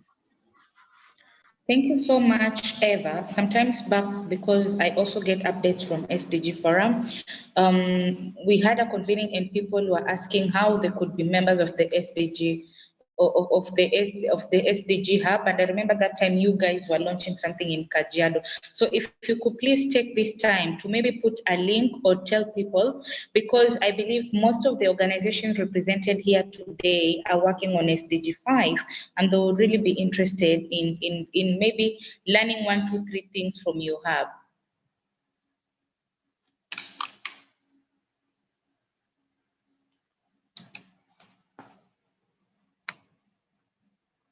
All right, good. So there's an email number of Eva, and you can write to her and tell her whether you'll be interested to join their hub, or send a message to that number that Eva has actually put on the screen.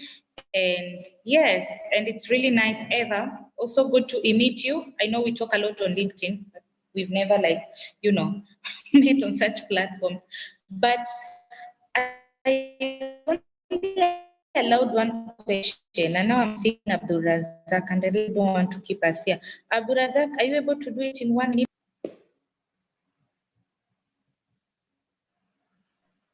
Hello. Yes, please, in 1 minute. Okay. Okay, thank you for the opportunity. For me, the only thing which I may wish to tell everyone is this: the issue of feminism. I think this thing, you don't need to put it more into women than including men. As you know, we need those men in attaining what we want in our life also. So I think we need to participate more on how we are going to engage men in the, let's say, like we see, let's say someone has a husband. Husband plays a big role in making sure that you attain that thing you need to put in life. So for everyone, for any candidate, let's say a woman or what, let us come together and make the community at hand. As first of all, we need to see in which ways and see how the community really wants. As you know, African society has a lot to do with what they really like. So we need to play a little fool so that we can attain what we want in our life. Thank you for that. Thank you so much, Abdul Razak. And yeah, we value your opinion. And even if you are the only man in this conversation, thank you so much. But what I want to say now, is somebody talking? Is I know everybody is asking what is the way forward. Oh my goodness, and there are so many hands right now. What is the way forward? What is the way forward? But this is the thing. This meeting was supposed to be in 2 days. Can someone mute their microphone? I don't know who is that. I could mute them. So I will try and mute. Ask to mute. Good. So what I'm saying is that this webinar or this conversation or this space was supposed to be for 2 days, and so what we have now are just few things that we took note of, and then tomorrow when we'll be rounding up, we will have clear way forwards and clear action points. I know Sharon Afandi, you had asked what is the way forward of this, and we will definitely have the way forward of this tomorrow, because there are yet 4 more speakers to also be part of this process.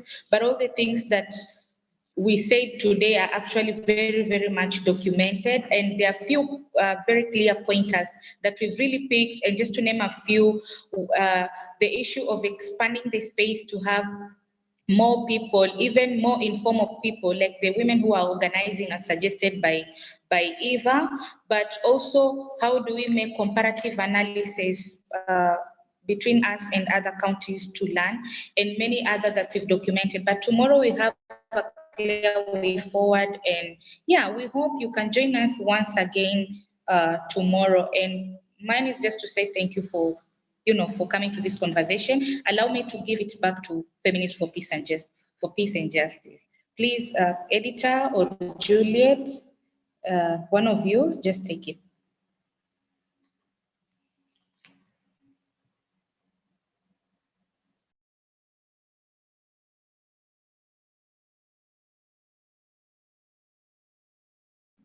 Is editor here? Is Juliet from, yeah? I'm here, and okay. First of all, I want usipige kelele, tunatoka hapa nje. So Abdul, thank you so much for coming, but at the same time, we need also to be realistic. If you look at the Jeff commitments, the organization was recognizing feminist leadership. And when you speak about feminism, then also we need to tell the world the reality that we are here advocating for feminine leadership. Yesterday I was telling Yasmin, lazima tujichoche. Kujichocha ni lazima tuamue tuingie kwa hizi spaces so that we can make a sense. There is no problem if today we're going to get into political space and I won't say fail, but at least learn from this political system when we are authentic as a feminist, because I think like we don't need empowered women in this world, but that is not the reality. The reality is editor is empowered and she needs to go to that space, radicalize that space and empower more women and also rescue women from oppression. Because we want to speak about just a normal woman, which is okay, without bringing feminism aspects, then we are lying to ourselves. This is politics. Politics already is radical. Politics is violent. Then we need this woman who is ready to fight back, a feminist woman who is using feminist values to get into this space. Ama tutakuwa tunadanganyana because oleke ndo tuingie kwa hizi space. There is no problem if you are single and you are here and you want to get into politics. Unaona, mapeani mabwana hapa kwa dunia ndio watu wanakutana na mabwana. Kwa heaven na kwa story ya mabwana ama huko bali watu wanaenda. We need also to be careful with the narrative that has been there since we are the generation that is changing this narrative. Any woman who is 18 years above can get into politics and vie for election despite their status, because men have been doing that. What is wrong when women goes to these spaces and using feminism ideology? I don't have a problem with that personally, because we need to push for our agenda, and pushing for agenda actually this generation tutafunga macho na jikaza na tutapitia vitu mingi sana. Again, we need to be psychologically prepared for all this process. My finishing line, I want to appreciate everyone who has attended this forum, because among you who may participate, it couldn't be a success forum, and because of you, we are here. So see you tomorrow. Thank you so much. Editor. Rachel, you have a point? Yeah. So I wanted to address like point of information and not in terms of like the way either you're an activist and you're a feminist, and you have seen these dynamics being used against feminists and activists when you vie for political position. One, for clarity, and I like the way all of you and the participants have said, and the panelists, that is not the responsibility of women or feminists to tell men on how to support women. Majority of the political leaders, including Raila Amolo Odinga, Uhuru Kenyatta, their women are the ones who make things run in this country. But most of the time, when you go to, when they're saying even acknowledgement, they'll never even acknowledge their Mama Ida Odinga or Margaret. Usually mimi na marafiki zangu na tumefika hapa. But I don't like this notion where a woman, if she gets in a power position, they have to say on acknowledge mzee wake. Now most of the time our wazee wako na support. They were even against the women. The point is, if you're a good man, women have no issue. So it's also the responsibility of our brother, which it's good that you have joined even this space, so that you're able also to learn these things, that you're able to tell the fellow men how to be also good men and support women. Because women support even men. We have never said we don't support. If you come with a good agenda, we support you. So I think it's the right time also, the way editor you say with the GF commitments of also like feminist leadership and human rights leadership, that the men also needs to start supporting women to political position and any other position that is also from a local community that has power. But we need to change this narrative that women have always to compromise. We compromise our names when we move into a new family, or when we get things, unapata unaitwa mama nani, si jina yako Rire Chomwekali. So we need to move out of this box where even our identity is usually removed from politics, but allowing women to be themselves. Like, for example, even the way women dress, let them dress the way they want. You should not be putting this marking scheme. And when men dress, we don't criticize them. So I think this is a good conversation. Let's see how it will go tomorrow. But it's one way of also like organizing elections next year. Also looking on the UN Security Council Resolution 1325, how also do we protect the women who are going to political power position? Threats come. Yes. Is there a mechanism to protect them? Thank you.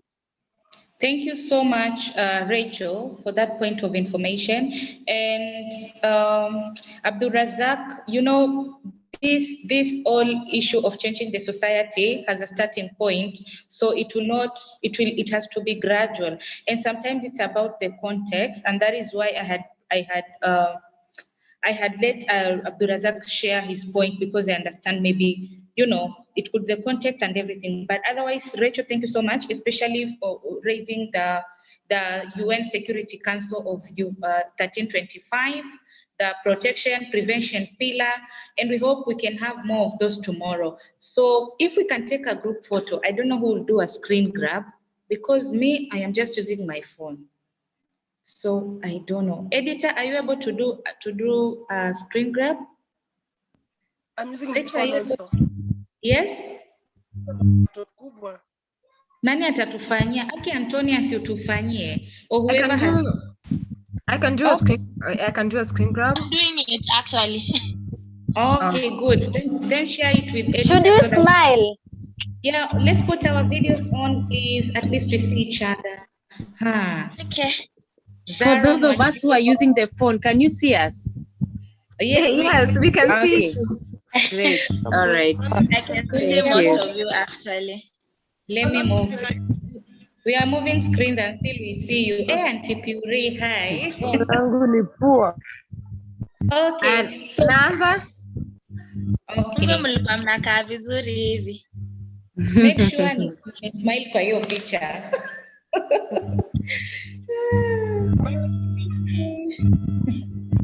My goodness. Smiling too bad. Tuko na many pages. Just smile. Yeah, keep smiling. Aya. Continue smiling.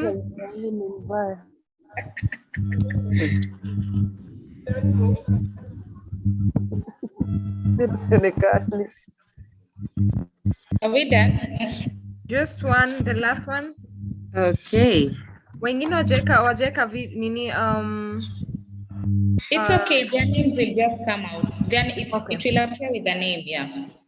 Okay, so that's done. Thank you. You know, me and Rachel, we can advertise for Colgate. Bye, girls. See you Asanteni tomorrow. sana. All right. Bye, Grace. Bye, Auntie Puri, Antonia, Sharon, all of you. Zara. Asante. Bye. All right. Bye. Bye. Okay.